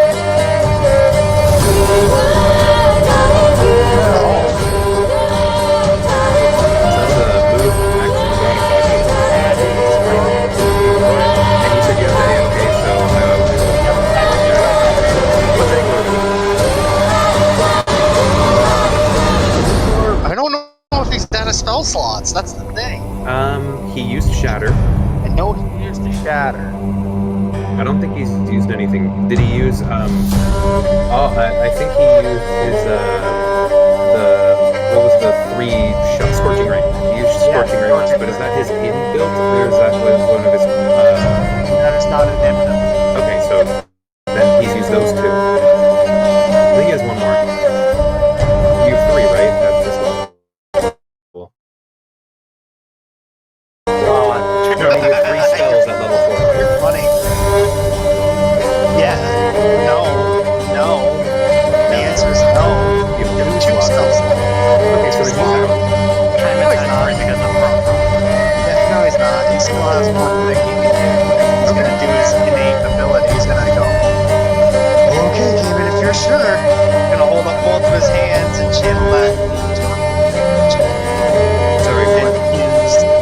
Oh yeah. No, He's you gonna tapped out use. for a second. I didn't hear How? you. He's gonna hold his hands up and use that infernal genie power and reach to the blaze within his heart and throw burning hands at this guy. Alright. It's a dexterity saving throw.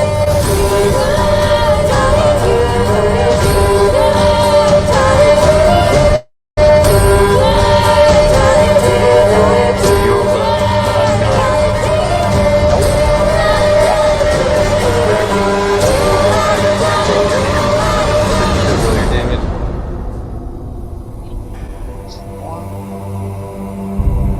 He takes full 7 fire damage. Isn't it plus Plus 1. 1? It's plus 1 because of his fire spell thing. 9. Yeah, so the 1 was his wand and the 2 was his fire spell, so it's 9. Yep. Okay. Got it. So the flames wash over this guy, and they seem to definitely hurt him. You see it like hit him and scorch him, but as the flames die and Angor lowers his hands, the dead little man just stands there, a little black and see,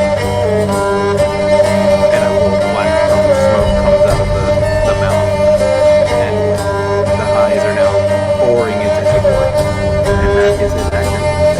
Cayman, what's the volume?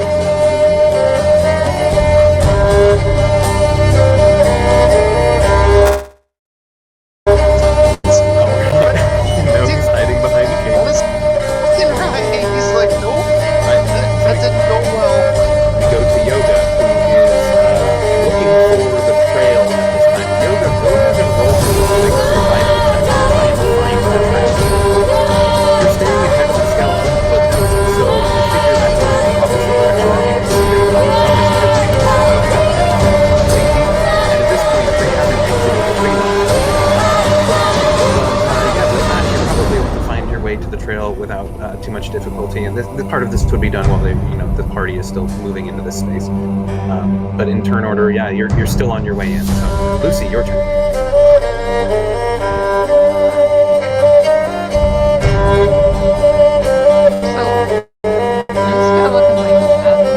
He's looking annoyed. He had an arrow shot at him, and then he was just burning hands. He doesn't look happy, really at all. And he's definitely got his eyes on the group because y'all are the ones attacking.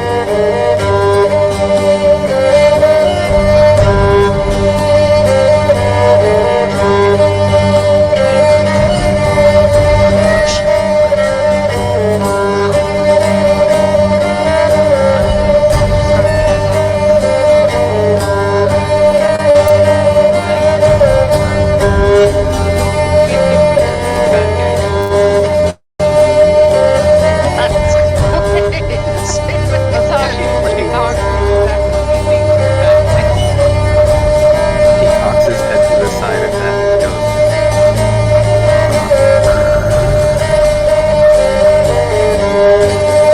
lips kind of peeled back with a weird, snarl of music.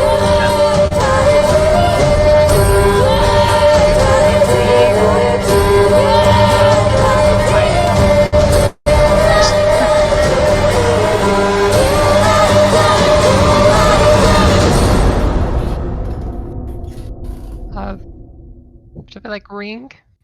Should I point to like a finger where a ring would be? He just looks really confused. He's not, as you say these things, he seems offended and confused, but also, as you go on, not super attentive. Okay, she's just gonna use her bonus action to become giant. I don't understand this guy at all. I don't think he's the grows enemy. larger. Oh, You can be in that space too. You just move to that space. Do you have anything else that was your bonus action? The talking was a free action. You still have movement.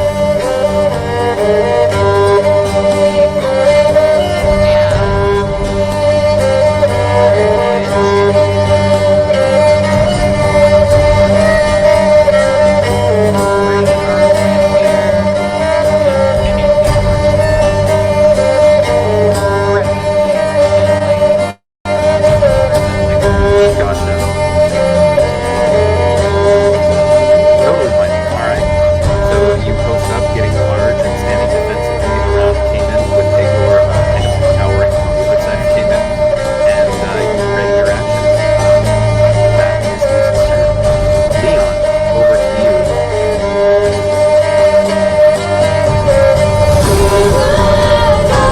You may be muted, Leon. What happened, man? Is he within earshot of me, or he's 70 feet is earshot if you're talking loudly. I mean,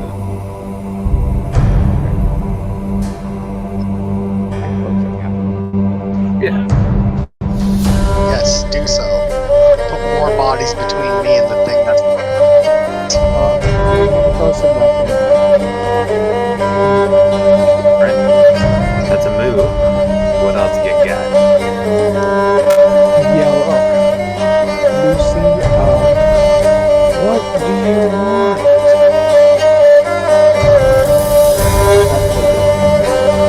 Okay. It kind of glances past the large woman, the injured-looking piratical man, the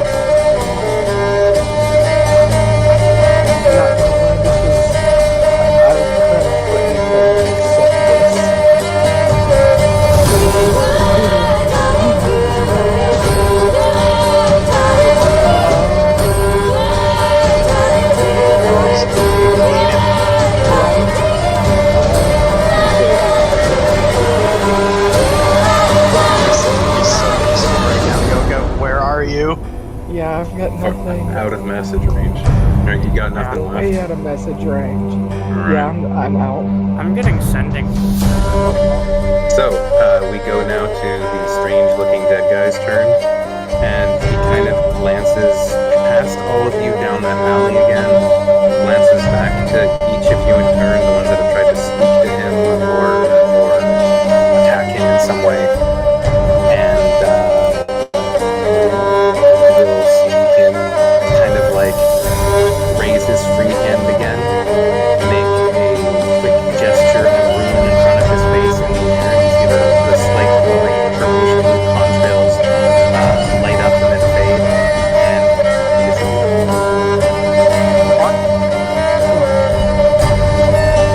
You guys scared them off. No, I don't think that's what happened. Rhea, no longer with the target, will step out of hiding and be like, "Well, that's just cheating," and start looking around for, and kind of just run over to Cayman and also hold up her short sword and dagger defensively, kind of probably pop around to the other side. Knowing that the Brightly will chill, shout out. Can you see it?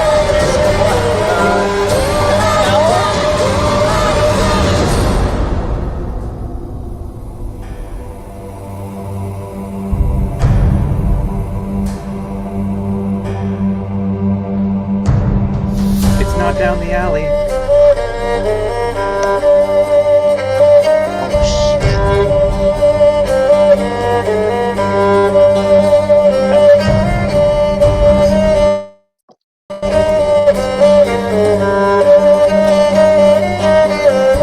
Click you from your vantage point can see most of the top of this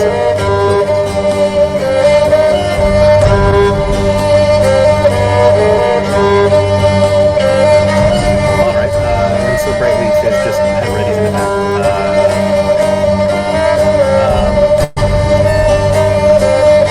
And 1 moment later, she is rewarded as a creature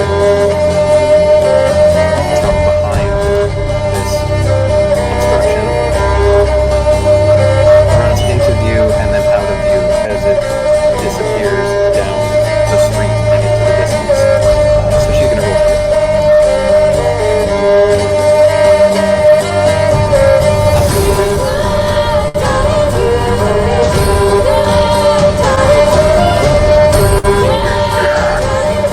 As third bow shot slams into the creature. And it is gone into the darkness. Cleek, you only saw her shoot down the alleyway, but you didn't actually see the creature. I thought it got up Cayman. on the roof for a moment. Nope. Oh, yeah. Cayman, your turn. Okay. Oh boy. Wait, I'm sorry. Oh wait, never mind.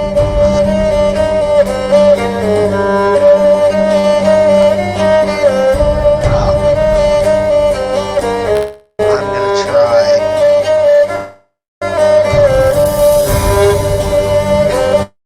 I know what invisibility looks like. I cast invisibility quite often.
boy, so I'm gonna take my left hand with the ring on it, close it, pop up an Eldritch Blast and see what it looks like. So you're just shooting an Eldritch Blast just to see what it looks like? I'm prepping and holding the You're energy. holding it. Got it. Okay. So you're holding an Eldritch Blast and waiting for a target to present itself. I'm waiting for the fast target to present itself. That guy didn't seem aggressive, so I'm no longer concerned with him. Gotcha. And then we go to Cleek unless you have anything. That is everything. Gotcha. Cleek. Well, I think I'm just going to be keeping a running arrow. Very good. Iglor. Wait. That's fine. Try and cover more angles since Brightman's got that over there. Alright. But yeah, now to Iglor. Iglor is gonna remain cowering, but he's also gonna prep his fireball faster because he's seen faster. Yoga, you continue to head towards the path in the 6-second span of time the path will be rounded. You're on your way there. Lucy.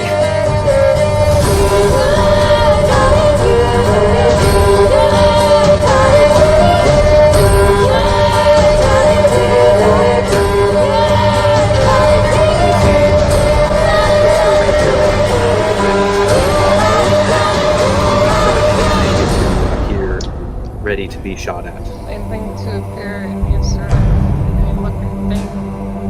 Maybe that fast thing. And Yoga, that's a trick. So wait, sorry, what was that?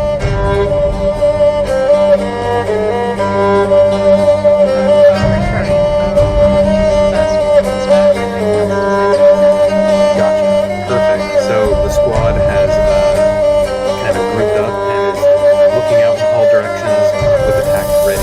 Leon, you're closer to the group now. You're all within earshot of each other.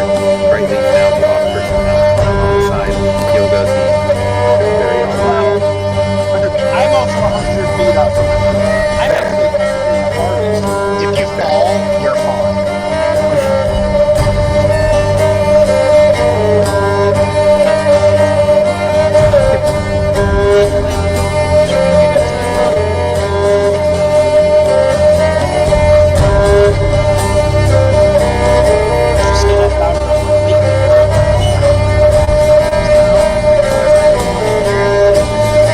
Rhea will turn and be like, maybe? Which one? Who's gonna let us in?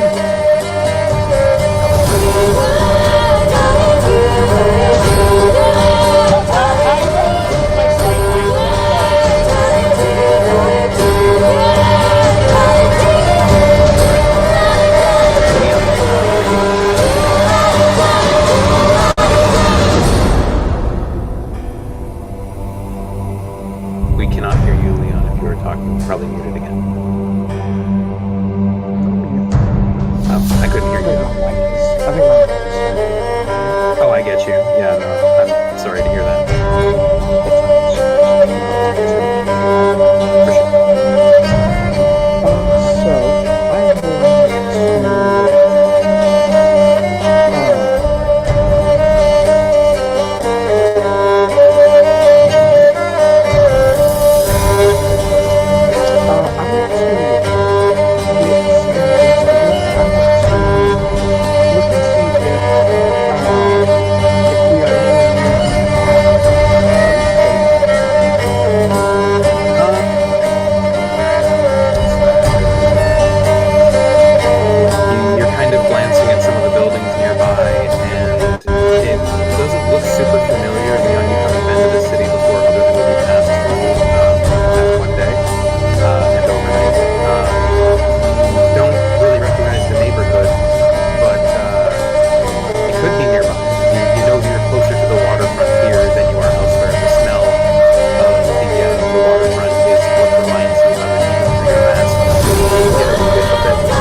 like a do you want to go in that direction now that you kind of maybe have a rough idea of how to get there?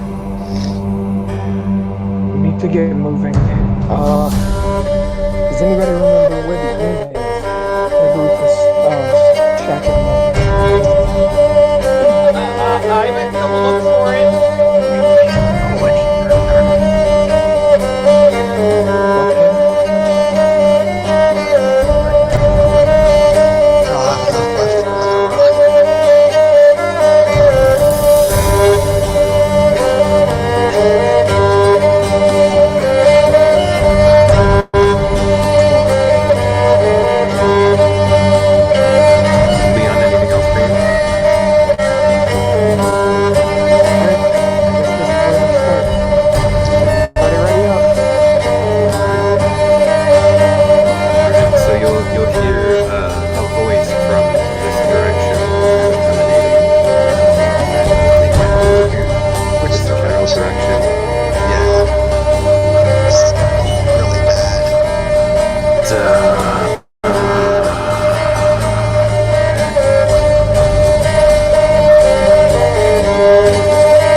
Just readied action. Her short bow string was cut when she messed up with an arrow a session or two ago. Brightleaf, seeing the party grouping up, is going to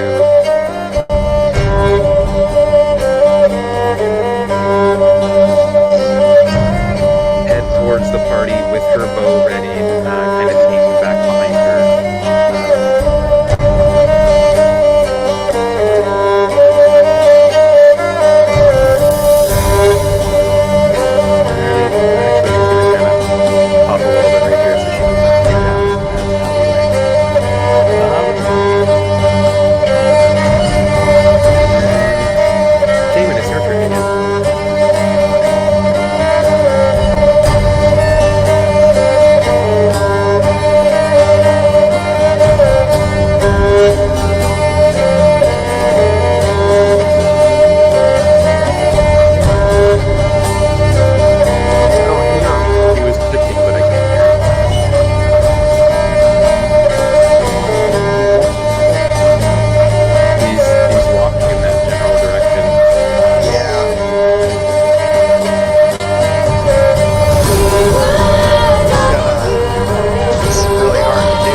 There's no response. That's my turn. All right, Bleak, you're still up above. You're still readying. You haven't seen any movement really. Go ahead and make a perception check for me, actually.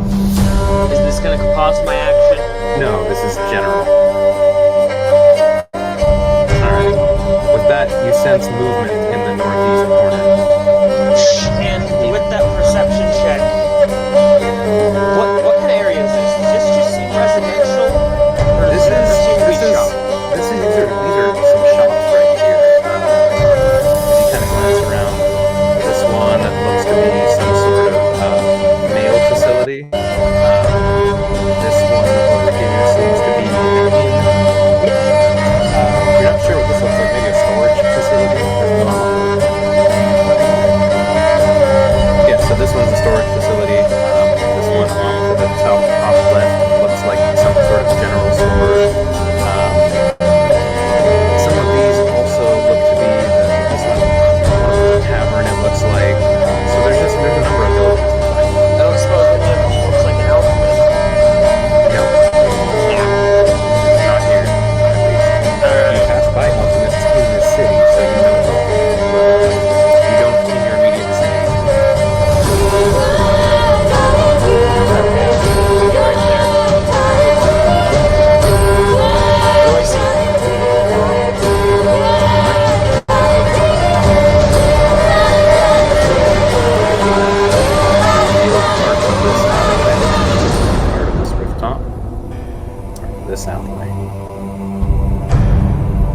and you see empty space.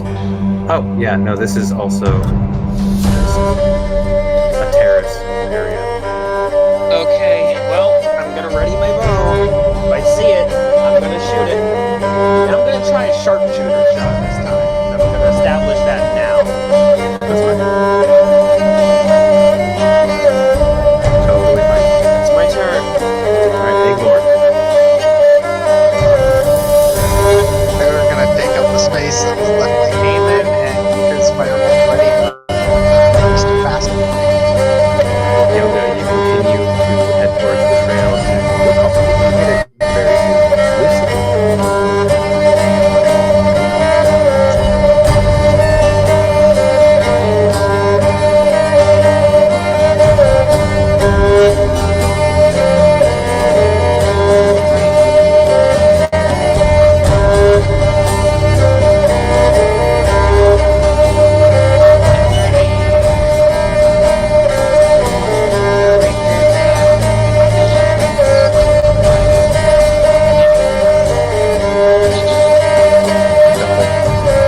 Got it. So you're standing over Cayman. Got it. You jump to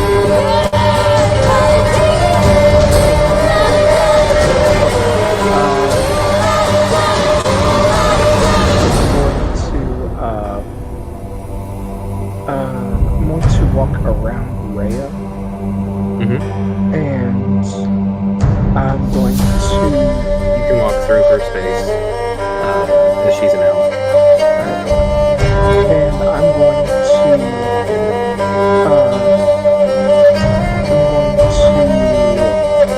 if I notice any like stuff getting thrown around or being pushed over in this direction.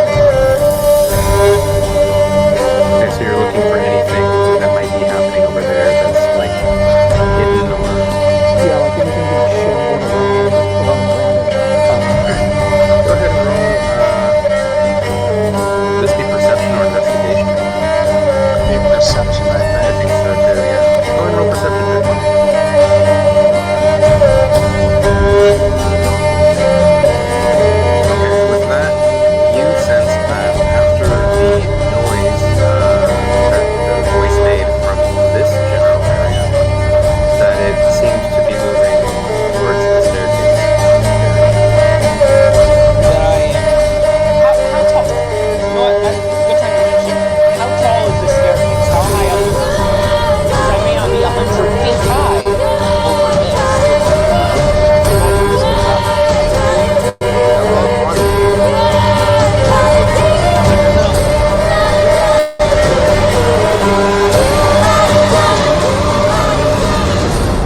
My turn. Right. Go to strange, invisible, dead guy.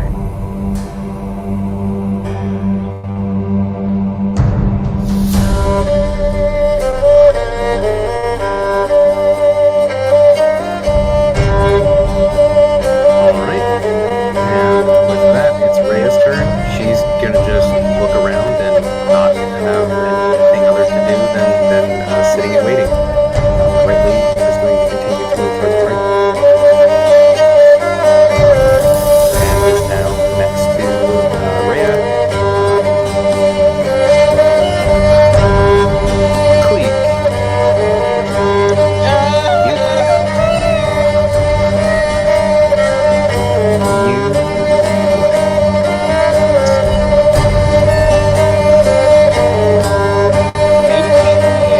Yeah, I'm trying to think of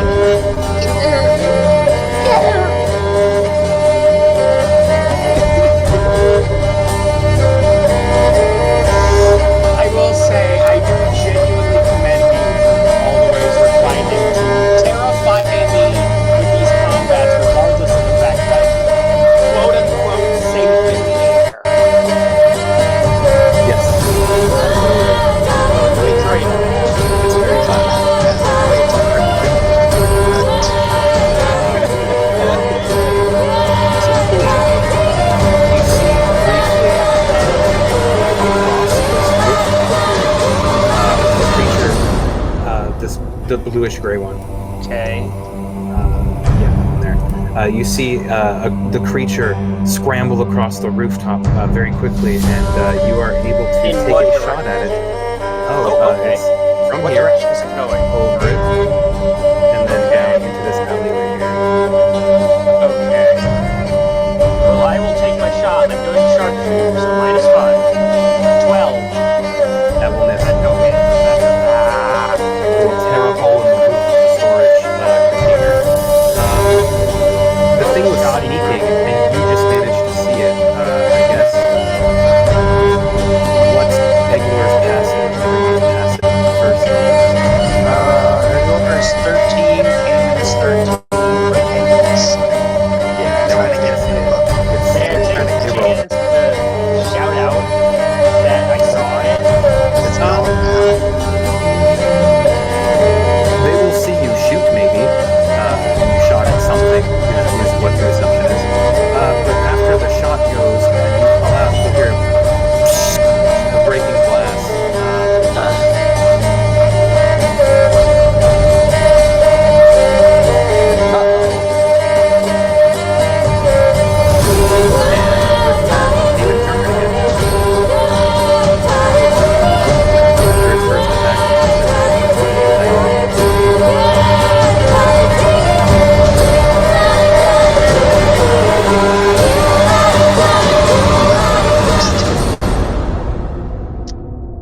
Charge at the enemy Cayman. No. Charge this way. 20, 25, 30. Alright. What next, boss? Cayman is looking dog tired. Yeah. You know, we've only got one can. 10, 15, 25. Oh, what is this? As you look off the edge here, you see that you see death. Everything death. Not really everybody. No, you just see down the ways of it, you see this alleyway leading behind this building. You see a little sewer canal here, just a bit underneath where you are. And this is about a 20-foot drop if you were to just jump the ledge. So the stairs might be at the base at this time, it seems. I'm also going to reveal a little bit north of you as well. The front of this building too, from that vantage point. Okay. There. Alright. Getting closer to the water. Indeed. Cleek. Okay. This is the part where little Cleve is going to be a big brave boy, even though she's terrified out of his mind. I'm going another 50 feet up to the safety first. We're going to be 150 feet high, and I'm going to go You'll be 130 feet high. Okay, 150 because you're moving back over the alley. Yep. Okay. Do I And see it down in the alley? as you fly over the alley, you in fact do not see it. You see a broken window. In this building? Yes. Okay. This is the part where I dash. Get like right here. And I'm probably gonna go back down to 100 feet so I can at least hear a shot of the party. If they shout out to me. I can see why DMs don't allow Arakok first. I will defeat your Arakocra ways. Oh yeah. Yeah. For the record, I'm absolutely terrified of this thing ever since I found out it's junk. Yep.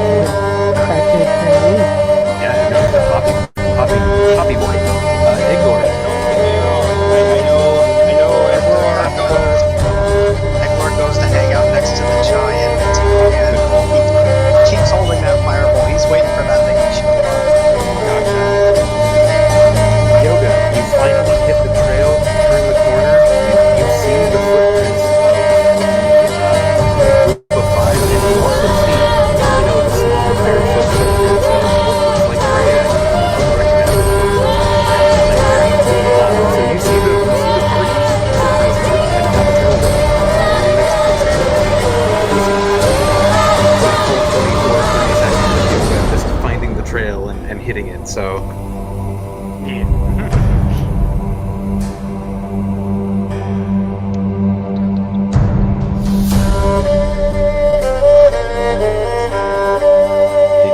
anything any day. Yeah, DM can find a way around anything. All right, readying bow, and we move to Leon, top of the order again.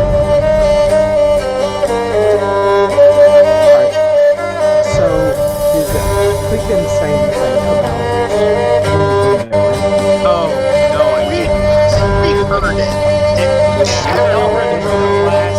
He flew over it, looked down, and was like, uh-oh. But you heard it from that direction. You don't necessarily know what broke or where. You just heard something break. Something over here. Yeah, basically that. But yeah, Cleek is pointing his bow at this building. Take that as you will. Got it. so with that, I'm going to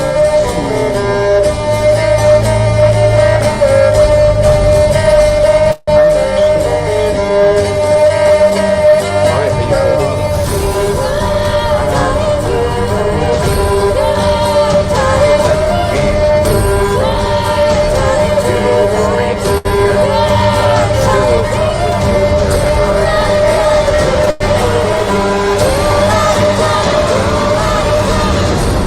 Yeah, you don't hear or see anything, and Rhea, seeing that Cayman is booking it in that direction, will kind of look around and start to move in that direction as well. Brightleaf will also, she'll glance up at Queek and see that the party's moving and kind of stand next to Leon to form like a little bit of a rear guard. And who all's readying actions? Hector. Okay, Eglor, Brightleaf, I guess Zeke and Lucy. I did that. Oh yeah, so Eglor, Brightleaf, and Lucy.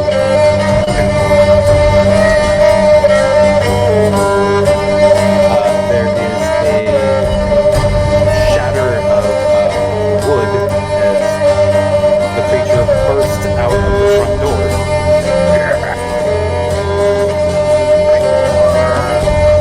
Fires, fireball. And this And a is miss. Everyone take your shots for your reaction. That's also unfortunately going to miss. really.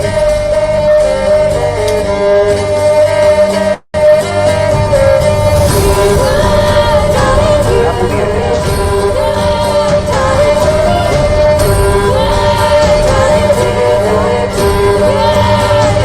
So it's a tiny hit.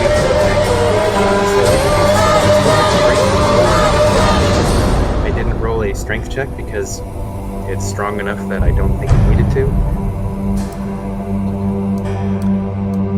I would have thought it would have been like an attack. Oh, I know what this thing is. Show it to me. Oh, share out with the class. No. Please share. Absolutely not. I refuse. Okay, after the second. Yep. I know exactly what it's about to do. You're wonderful. Thank you. So Brightleaf, Eglor, and Leon are all going to have to make a Constitution saving throw. I saw this coming. That's gonna Man, be a I fail. wish I had grasping arrow available about now. How much this thing has been running around. Oh, this is bad. This is really bad. Brightleaf. Okay. Yep. Leon, con save. Yeah, Leon have to make a Constitution save real quick. You want me to tell them why they're making a con save? Yeah. Nope. Uh-oh.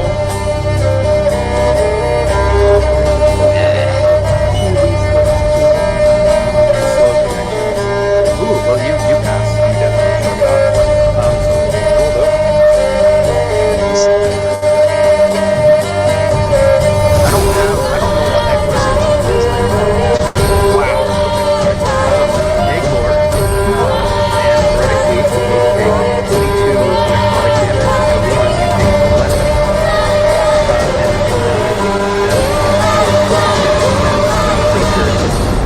the door, steps through a number of missed shots, and then one that hits and does very little damage, and it steps up and rears back and just vomits a wash of blackish, brackish, just bile blood that it just coats Eglor and it covers rightly.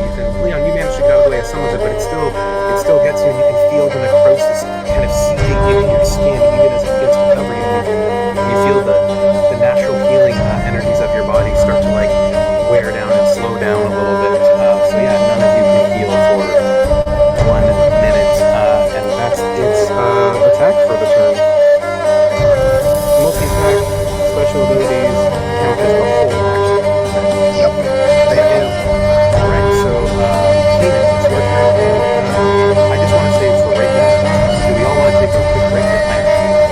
And we haven't had a break yet today. Alright, so let's do it. Fires all just blast. That's definitely gonna hit. I will be ready. Yep. Oh boy! Haven sees that, turns emotions. Yikes! Yeah. I want to see what this looks like. Now I can tell you what it is. Okay. Get look away at from my spells. Sure, you just bronze. Yeah, it's a pretty good spell, isn't it? Now I can say, now that you've seen it in action, what it's done, this is a Nosferatu. It's a what? Nosferatu.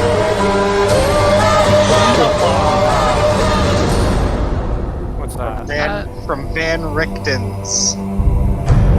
It's like a vampire that has gone completely fucking. It's a bestial variety of vampire.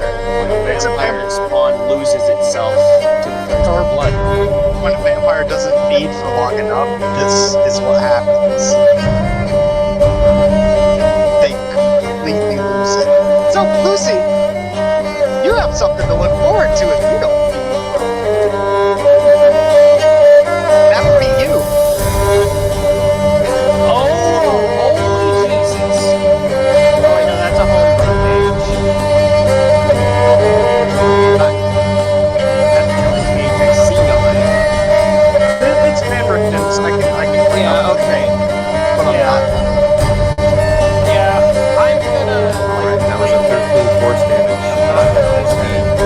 Yeah. Eldritch Blast lances out of King's ring finger as it flicks on its ring towards the creature, and it passes through Lucy's legs, passes over Rhea's head, passes through the now vomit-soaked trio, and slams the pale creature full on in the chest and washes across the I'll see that it kind of took a little bit of a hit there. Spell or something. Is everyone back also? I am here.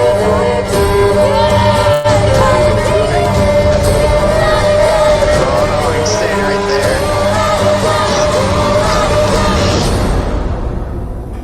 Across the distance, after hitting it, you can see its eyes flash to you.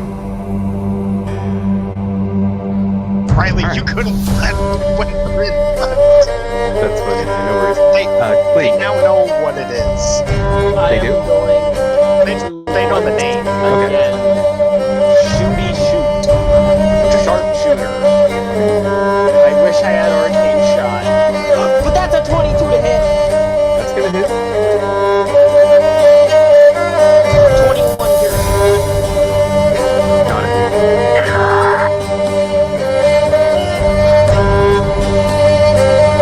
Hit it for sure. It takes 21, you said? Wonderful.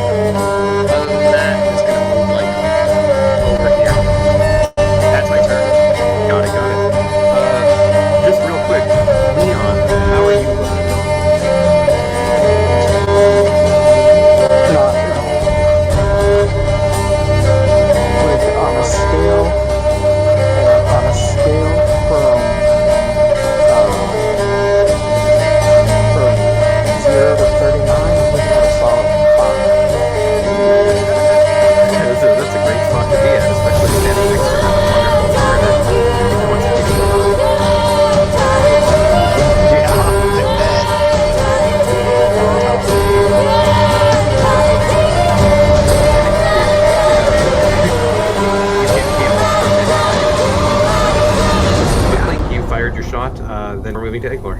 Unless Cleek's going to move at all, or sorry, I missed. Nope. I moved a little bit, but that's it. That's fine. Eglor, then, it is his turn. What's he going to do? Eglor's gonna fucking get away from everybody else. Okay. Put his back to this wall and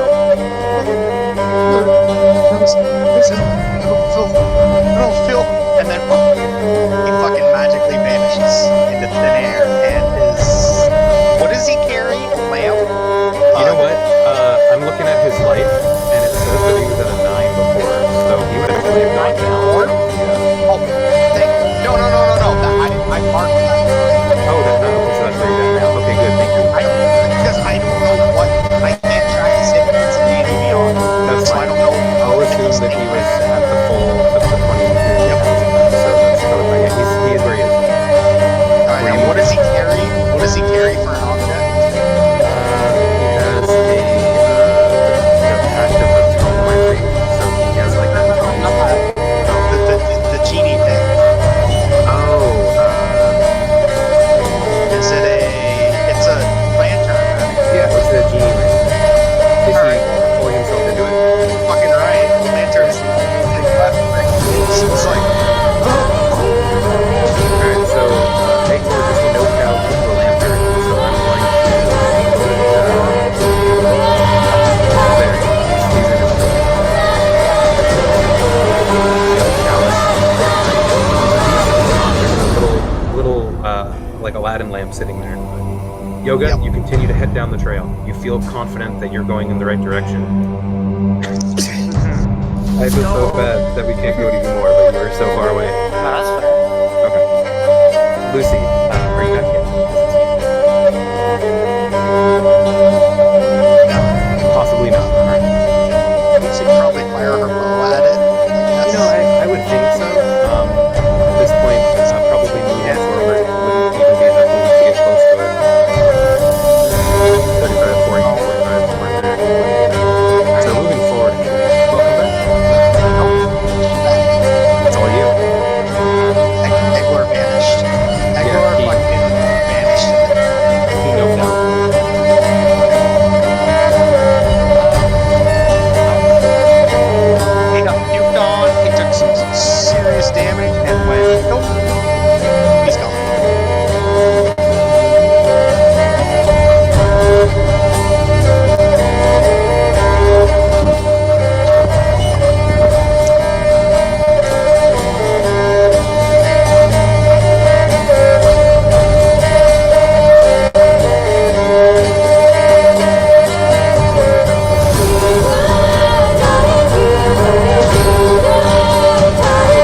See the enemy there.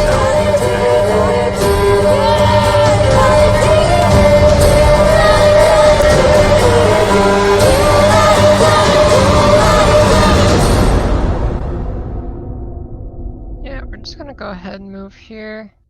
All right. And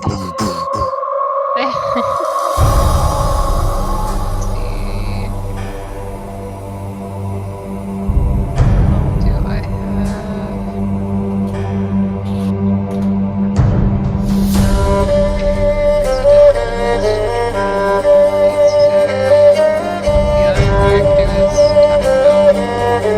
But no, take no shot. It will miss, unfortunately.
And Describe this attack for me.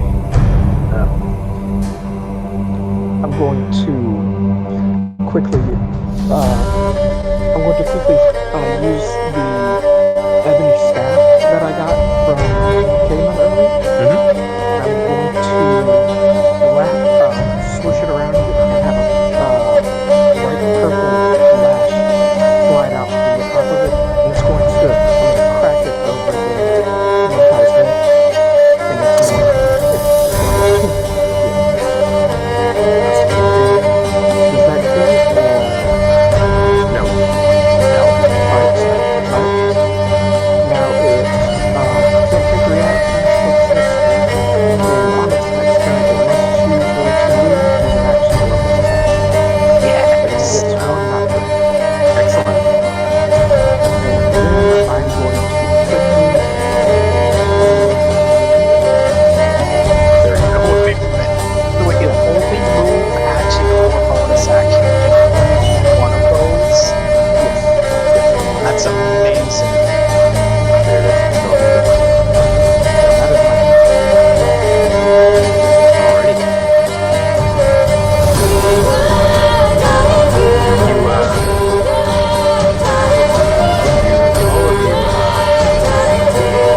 you will suddenly see and hear sort of a burst of light that comes out of the middle of this building that the creature came out of. All the windows will be blown out. The shingles will start to shake and fall off as a massive explosion of what looks like holy radiant energy bursts and just kind of erupts out of all the windows and the broken frame of the door. Oh, Mr. Dead Guy, are you on our side?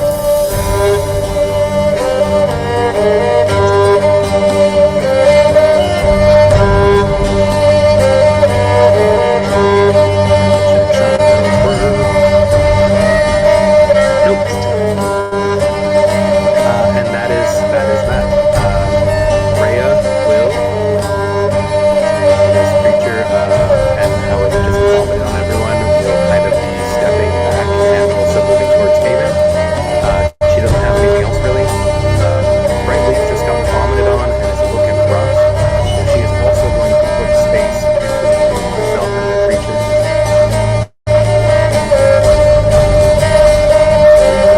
She's going to take shots.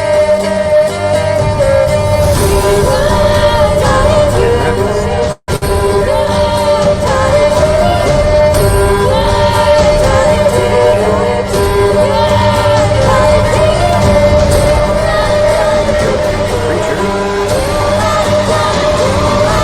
it will decide that it wants to move this turn.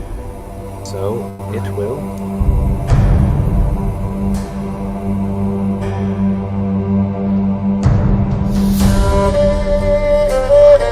run back into the alley. And as it goes down the alley and turns the corner, and most of you lose sight of it, you hear him. Damon, your turn.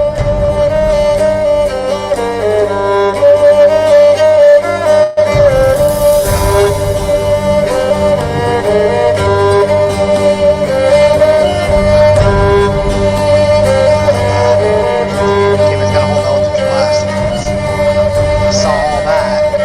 Not sure what the fuck just happened. That's all he's got. Good to see that thing again.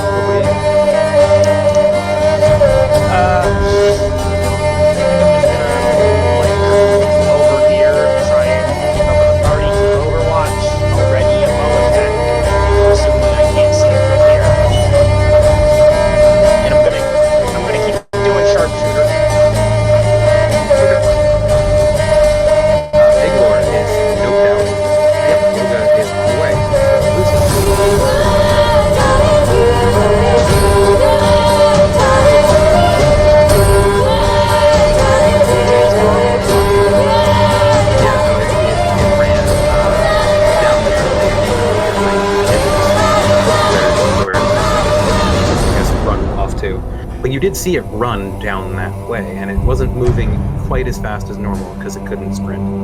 Or dash, rather. You might be able to catch it if you go pretty fast and hard.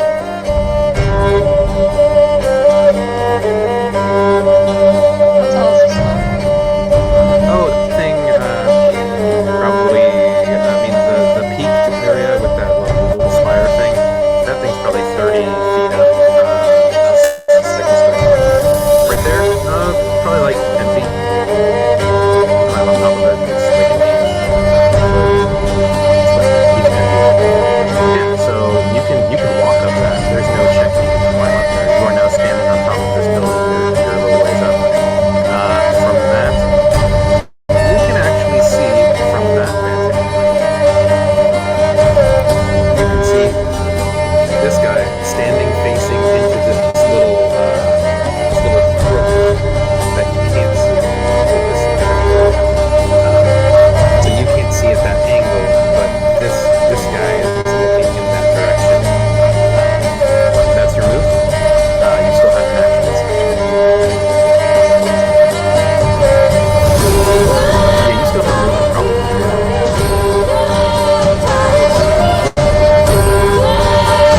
Yeah, you can move forward. You got one.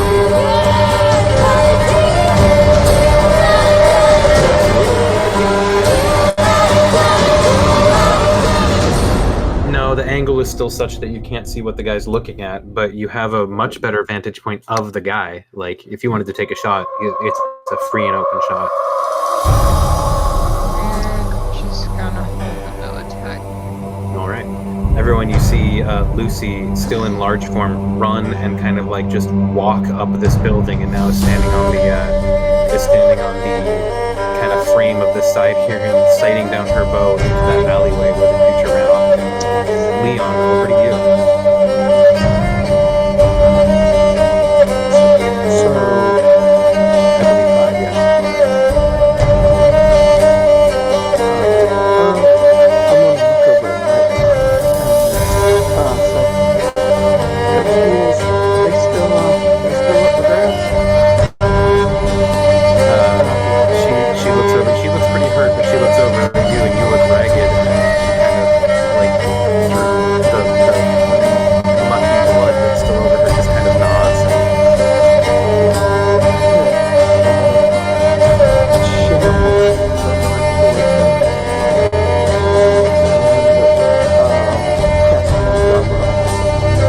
Okay. Maybe you're up. That's action. Strange dead guy. Lucy, you're going to see him raise his arms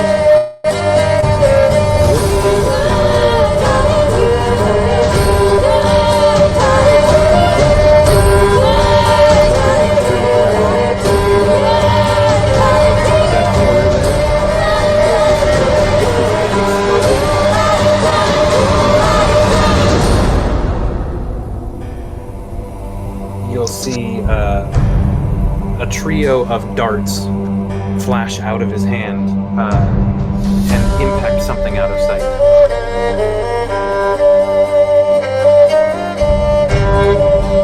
And then you'll see him just retreat out of view, and the rest of the party will start to hear noises coming from this corner. I'll be right back in a second. Keep going. If nothing comes out, just smile. Since No worries. Rhea is moving towards you. Brightly is going to use her last spell slot to try and heal Leon, because he's looking really rough, and it will fail because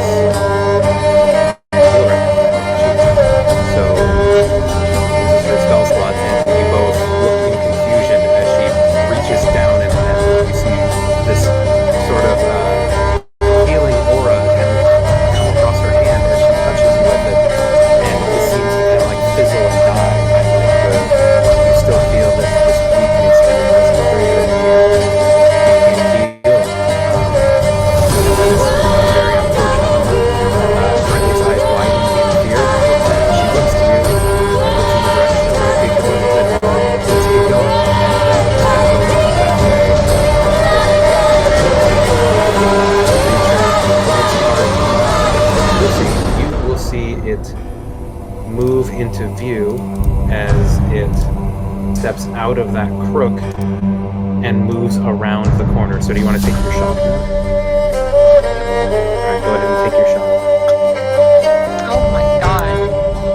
So that's going to go ahead and miss. You're going to see it disappear around the corner, and you're going to hear the sounds of a scuffle as it absolutely starts attacking this guy.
In the alleyway as the creature disappears from view, chasing after the gentleman. Your shot went wide. You can hear fighting. Cayman, AFK at the moment and not having the trigger go off for his action, is perhaps not able to do anything. I don't want to speak for him what he would do. He's been posting up there and waiting for the creature to come, so that might be it. Cayman returning, holding Eldritch Blast to Creep. What would you do on your turn? Pretty much gonna stay where I am, hold the edge, and shoot at either of the things that I've missed. Just shoot. If I see the fast one come out, I'm gonna shoot at it. Sharp.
right, so he's going to reappear even as he retreats out of the alleyway, and you will see that the strange-looking dead guy is bloodied and battered and retreating from the alleyway. Rhea is going to watch from afar, confused. Brightleaf is going to raise her bow and sight down the way, and the creature will charge out of cover towards him again, and you will get to take your attacks that are ready as it. Yeah, we will.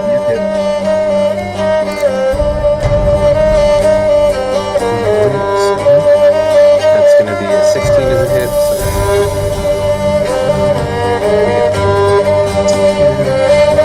Leon, your attack will miss, unfortunately. And Bradley, you get an extra 2 Lucy gets an extra 2 damage on top of that. Brayden. And missed pretty badly. This thing wasn't bad at all. Well, yes, with the barrages of attacks, but with the times spent not being attacked. Yeah, I know. I'm aware.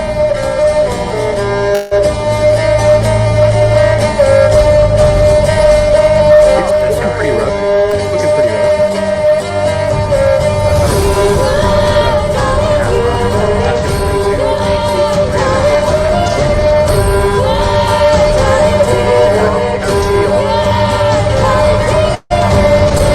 As it hits,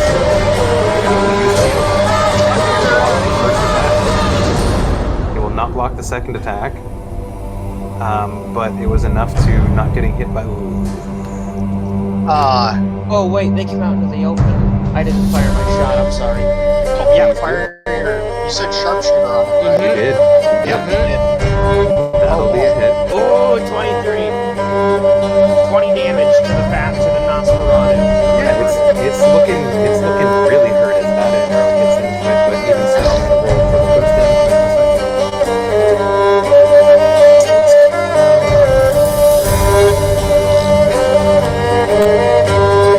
We might need to save this guy's life.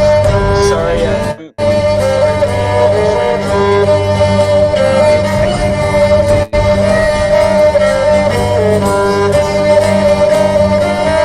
so he takes 26 damage and 9 minus 9.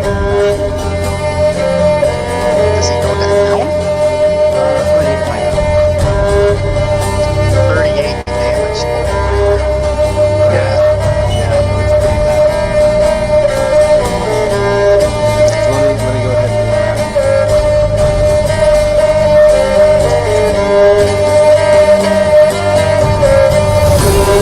He's down. The dead-looking guy is down. And as you see the dog creature slash at bite him,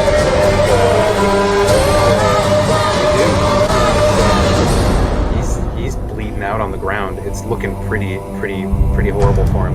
Cayman, your turn. Actually, it's gonna move a little bit back towards the alley now with its remaining movement. That's it's not in any type of covers, but I look at the safety of the water, the comfort that I know it'll bring me. And then this asshole who didn't attack us when we attacked him and actually helped. And the fact that the creature tried to kill him. I'm gonna take my ultimate off. This thing has to die. That's not good. that's not gonna hit. That's gonna Wait. go. Can I use that on attack rolls? It's ability check, right? But maybe it's an attack roll. It doesn't say. No, it is ability. Unfortunately, miss and miss badly, and it wouldn't have done anything anyways.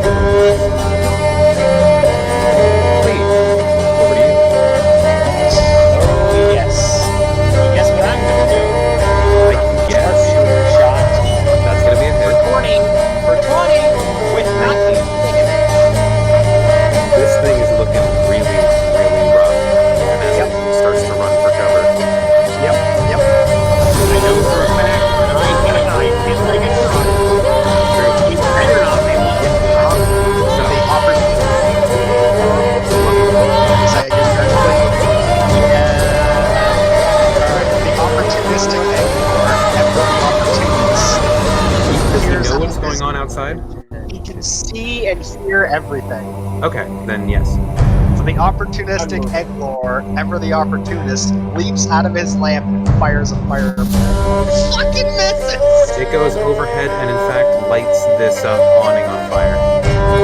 Yeah, finally! I lit a building on fire! Excellent. Yoga continues down the path. In the distance, he can see skeletons emerging from the tree line. They are quite a few hundred feet away, maybe 1,000 at this point, as you are now moving on the trail. But you can see them. They are starting to emerge, even as you look far into the east. You can see the first rays of sunlight cresting over the mountains, not yet on the landscape beneath, but yeah, they're heading in the general direction. Lucy. Oh, that's gonna be a miss. And it might be the angle. It might be this. Yeah, a little bit, but your arrow goes wide. You are unable to strike the creature. That's your turn. Okay.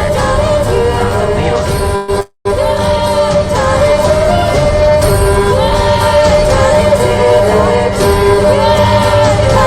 Do it, Leon. Do it!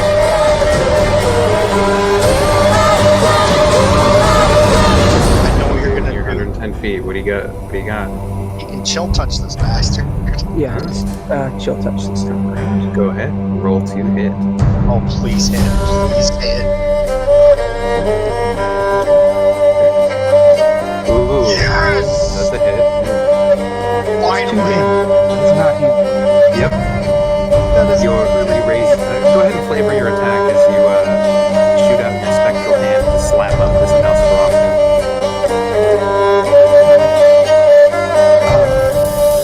I'm going to quickly flip a set of cards out. I'm just going to wave my hand across a little bit, shoot out, and just kind of grab, just cultivate it around some guys. So it's just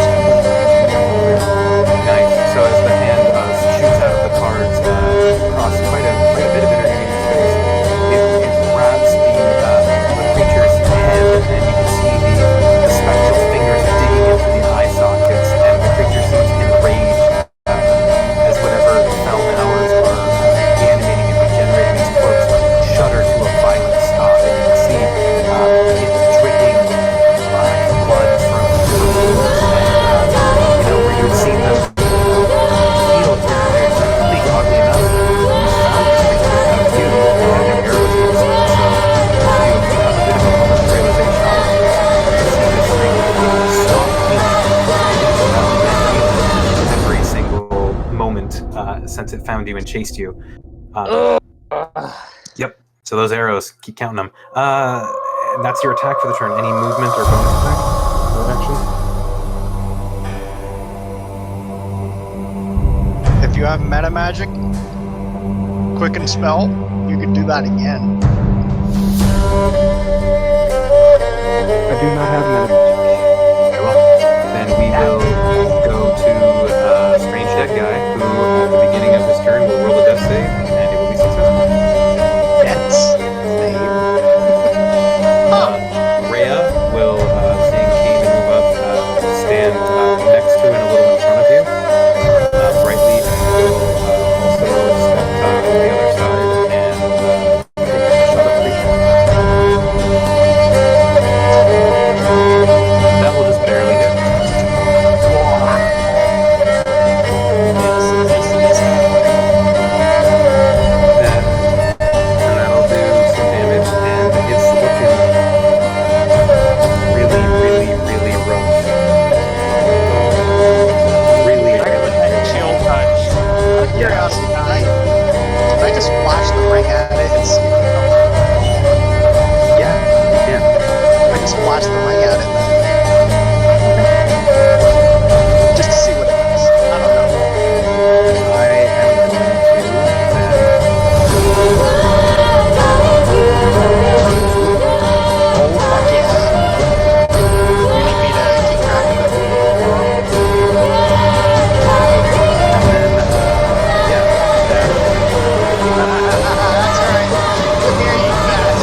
And just because of what you did, I'm going to give him a.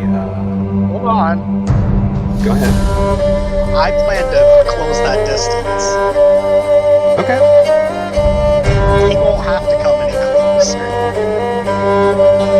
Yeah, but I was going to give it inspiration to take another action because it saw exactly what it was looking for finally after many hours now. Damn it. No. I need him to be exactly there. Well, he can't move anymore. But he has that inspiration. And he's going to vomit. It won't hit you because you're not range. Of course it won't hit me. But it'll hit these two, and that's all the incentive I need. Well, they both fail. Yep. Right, wait, now what? Oh my god. Oh yeah. Oh yeah. So I'll just say it like this: both of them are down, and both of them can't heal for a minute.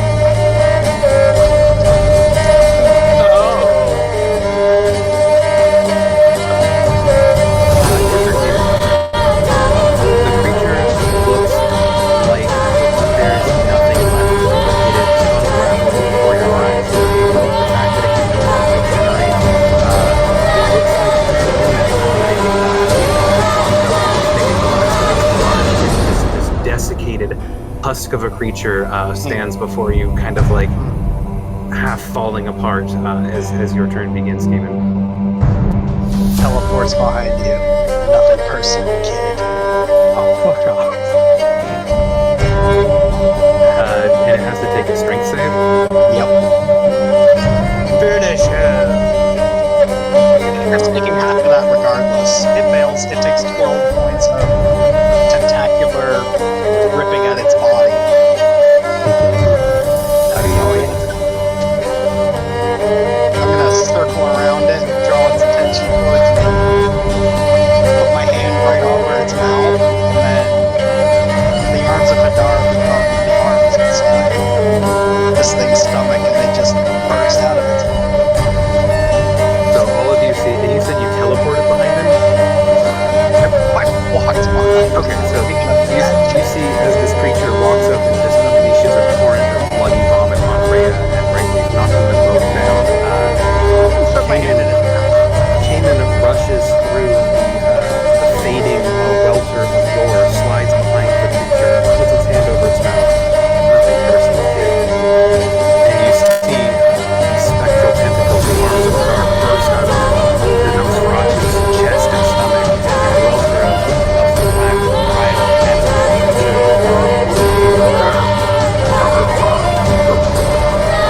as it shudders violently, your hand clasps over its mouth. You feel the sharp teeth digging against your hand, and maybe they draw blood, maybe they don't. There's no pain really in this moment of extreme, I guess, Rage. adrenaline, rage. Bring out my girlfriend. Rage. Yeah, your two friends just went down, and in this space, you take your vengeance, and this creature is bits of body now, and not really an actual creature. So you have defeated the Nosferatu.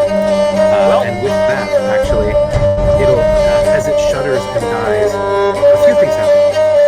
Cayman, you will feel sort of necrotic energy pulsing from the ring lessen a little bit. Lucy, you will sense a strange rush of energy that, as if some strange something in your blood is calling to you, and you feel as if there's been some shift. You kind of see stars flashing before your eyes as you watch Cayman drop the creature, and it falls to the ground, to the flagstones, completely unmoving still. The corpse is. And with that, I'm going to say that combat is over. However, at this time, I'm going to make you just save some people because I plus 9 plus 3. Don't hesitate. And I'm gonna do everything in my otherworldly power to stabilize her so she stops dying. This one. fuck that one. This one's been with me since the beginning. Well, guess who I'm going to? So that is a Don't worry. death save. That death save fail was rolled for the dead-looking guy off on the side. Cayman, with that natural 20 medicine check, you are able to stabilize her at 1 HP, or 0 HP rather. She is stabilized and no longer taking death saves, but she is at 0 HP. She's still in death saves, but she's not taking death saves, right? Cleek, you flutter down to Brightleaf, and this is, you're better at this than Cayman, all things considered. But in so doing, you know, big, we'll shrink you down, Lucy, and even as you reach with your large steps, even as you reach the body with your large steps, you shrink down. I'm going to also give you a bit of time. Yoga, I'm going to say this for a second. You are running down the path, and you had just seen, glanced off to the side, you'd seen the first rays coming across the mountains, and you look back to the forest tree line, and the skeletons are gone. You don't remember seeing them retreat, but not a sign of them now as you kind of slow down for a second, I'm guessing, maybe continue back down the path. The first rays of sunlight begin to tickle the rooftops of Nuevacija-Luzon. Cayman, as you stand over Rhea and Cleek, as you are also trying to take care of Brightleaf.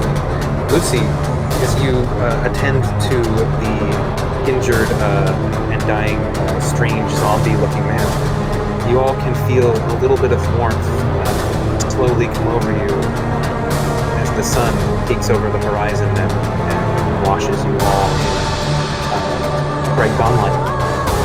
And you can see the remains of the creature on the ground begin to smoke, blacken, shrivel, kind of turning into ash. Can we make more medicine checks if we don't manage to succeed on the first one? They just have to make a save. Cleek, I'm going to count yours as a success, and Lucy, I'm going to count yours as a success. So, Cayman, I'm partly yours as a natural 20 for the person. But yeah, I'm going to roll death saves for them. So Is Brightleaf stabilized, or is it just No. one success? it's one to Okay. This is going to be Brightleaf. So she is Auto-stabilized. like Rhea, auto-stabilizes, but is still at 0 HP because she cannot regain health rate. So they're both stable, not taking death saves at 0 HP. Lucy, for your part, you gave this gentleman a success. He has a success of his own already. He has a failure, and I'm going to roll another one for him as you continue. He's not up yet. He's still fading. He's still bleeding. What do you want to do? Here's his other death save. That's a failure. So he has 2 failures and 2 successes, this guy. Lucy, also roll a history check for me as you take a look at this guy. No, you don't really recognize him at all. Hang on. He seems like just a random guy. I'm just gonna he close is- the distance. Yeah, and he's slowly bleeding out. He's almost gone. I'm gonna throw my talisman over his head. Alright, I'll say that he's a good enough arm that it would get to Lucy. Lucy, do you want to try again to medicine check to finish the stabilization? Okay, you don't really need to roll use the talisman. That's going to be a success, and you're going to...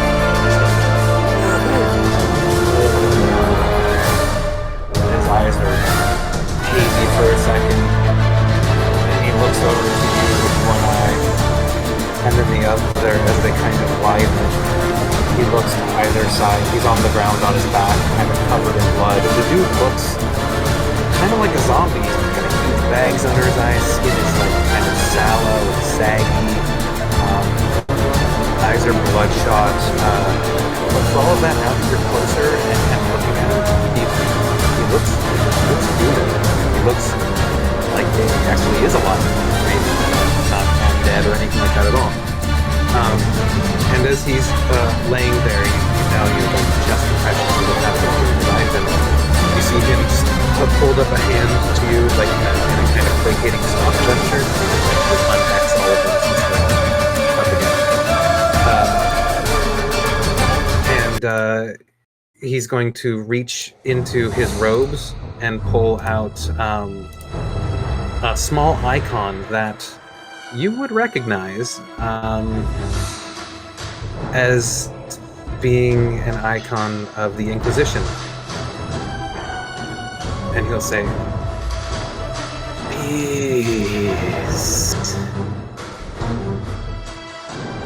And if we want, that's where we can end tonight, or we can do a little bit more social interaction, because I don't know how interested y'all are in ending on this cliffhanger or getting a little bit more out of it. I need to end about right now, but I just want to finish up one last question. How heavy is Brightleaf and her gear? Oh, that's a good question. I would say with her gear, I mean, she travels light and all, and she's kind of a live person. So I would put her at maybe 120 with nothing on her, and then with her gear probably 40 or 50, because she travels light, but also she has gear. She has weapons, she has armor, she's got all the stuff, so she's tough. Okay, also maybe 160, 170 to carry Brightleaf with all her kit. I can carry up to 180 total without being encumbered, and I'm carrying You have 90 a bunch right of stuff now. of your own. I'm gonna drop the 40 pounds of giant bat bits. Someone else can pick them up if they want. No one seems interested in them in the moment. I don't. Oh no. Well, they're there. 40 pounds, 15 gold of giant bat bits. I'm dropping them. I am picking up Brightleaf. Sorry, a little heavier than I can easily carry, but I can at least get her somewhere. That's not in the middle of the road. Gotcha. Where are you planning on taking her? Don't know. Somewhere to rest up. We have a ship. There's a ship. Yeah, or maybe a tavern. I don't know. We have a ship. So Lucy, what do you say to the inquisitorial flashing dude as he is barely alive on the ground in front of you, having just saved his life, witnessing his battle against the Nosferatu and actually being defeated by him?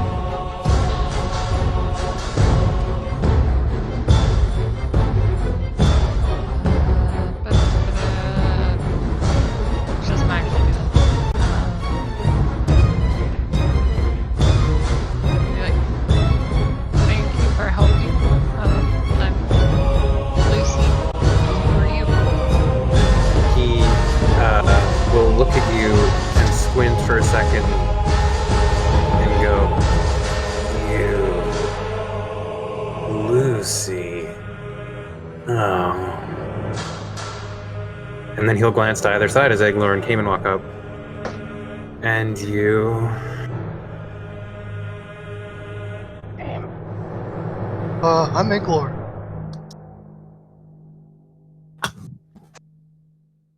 Do I recognize that symbol? Does Eglor recognize that symbol? Go ahead and roll a history check for both of you to see if you would recognize it. We'll find out. You might not next know. Yeah, we'll find out next week if you want to do that. So we will find stop here out then. next week. Okay. If those goals I are was just good. about the type of thing about how I was going to go since Cleek's paying attention to this conversation over here anyway, but that works. I'm running to the bathroom. I'll be right back. No worries. Yeah, we can call it here tonight since we're at our new ending time, and that seems fair. All right. So, yeah, this is where we'll call it for tonight. Cleek is beginning to fly off, probably back towards the docks with Brightleaf's limp but alive body. I didn't Rhea start similarly flying is off stabilized. anywhere. Oh, you're I'm just staying here, looking to the rest of the party, and ready to go, and probably gonna urge them to start getting going somewhere. I would also like to add, while everyone is still here, you reach level 5.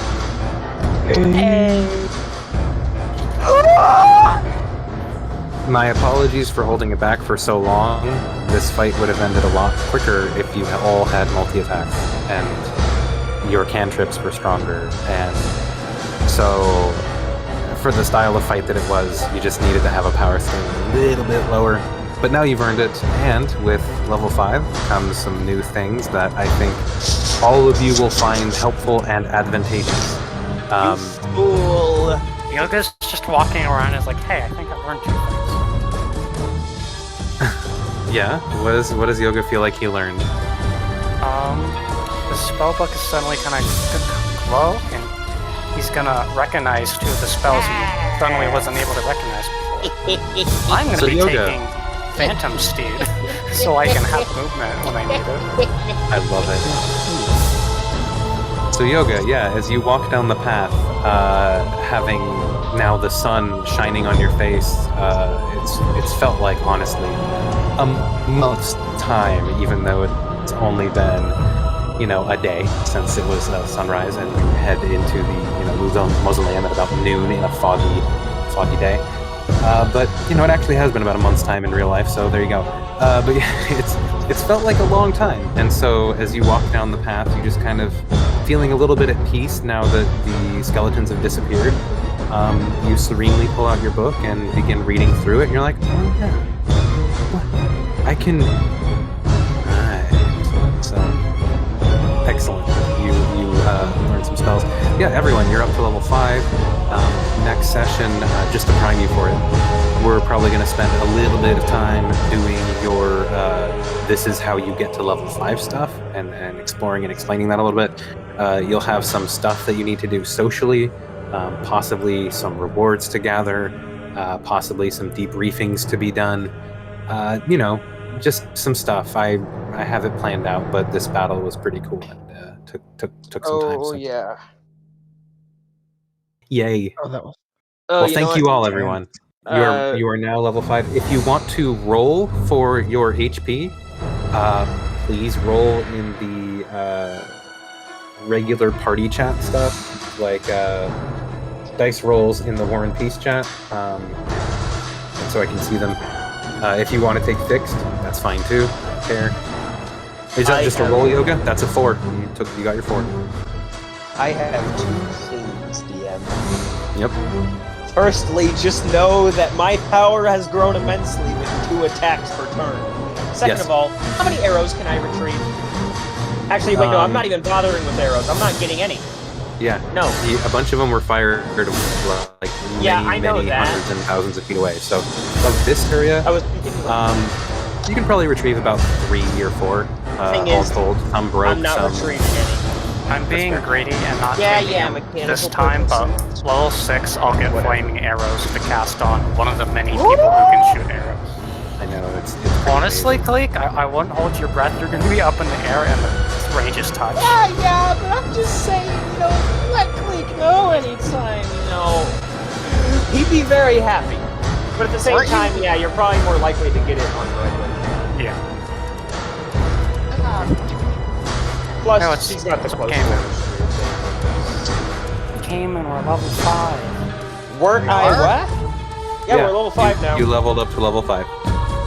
We're killing that fucking thing alive. We better. Oh, jeez. No, you didn't reach level 5 for killing the Nosferatu. I'm going to be clear about this because I didn't know if you would or could. You reached level 5 for surviving the night, for seeing Oh. dawn again.